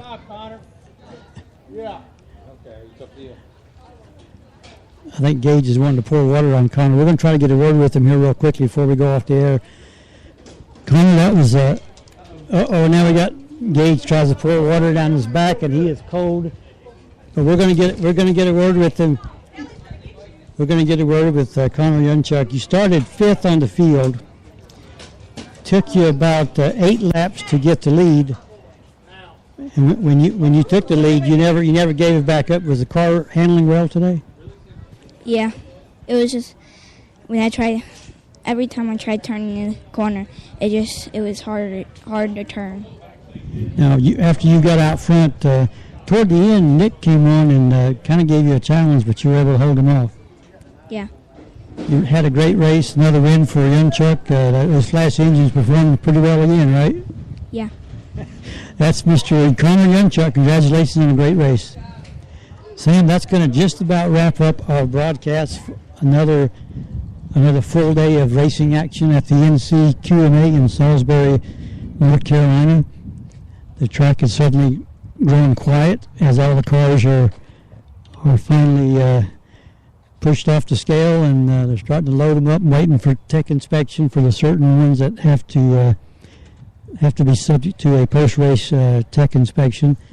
So, Sam, it was a exciting day, I think. Don't you think it was exciting? It definitely was an exciting day of racing with our cup race, which Gage Painter picked up the win in. And as always, great racing. The next time you can come down and see the races here at the NCQMA Speedway is Saturday, October the 4th. That will be our 12th out of 15 points races. We're coming to a close here at the NCQMA Speedway. Only 5 races left to be run. Next weekend we have an off weekend, as it is the 6th out of 7 regional events, which will be down in Huntsville, Alabama. So if we have anyone listening in Alabama, go ahead and see some great regional racing action in Huntsville. And our next broadcast for TriadSportsCoverage.com will be Monday night from Bibbs downtown in Winston-Salem. We're going to be having as our special guest the Reagan Raiders high school football team from the Winston-Salem area. And our special co-host is Mr. Mark Pruitt from the Winston-Salem Journal. He's the editor of the high school extra edition that comes out on Friday for the Friday morning papers. So another day has come to a close. No real issues today, Sam. It was just, we had a couple of red flags, but nobody got hurt, and just a lot of hard racing. And when these kids, when they hit the track, they come out there to win, and they certainly showed it today with all the enthusiasm and the way these kids perform. It's remarkable. If you've never been down here to watch these kids race in person, you need to come down and see what these young men and young women can do every day on the racetrack. They're just amazing. So for Mr. Sam Hatfield, this is Mike Pettaway saying we're going to be signing off here momentarily, so I can, as soon as I can get my chair out from under the table, we're going to sign off until Monday night. We'll be on the air at 6:30 for the Sports Talk on TriadSportsCoverage.com. So I hope you enjoyed the broadcast. We appreciate you listening. Until next time, be safe.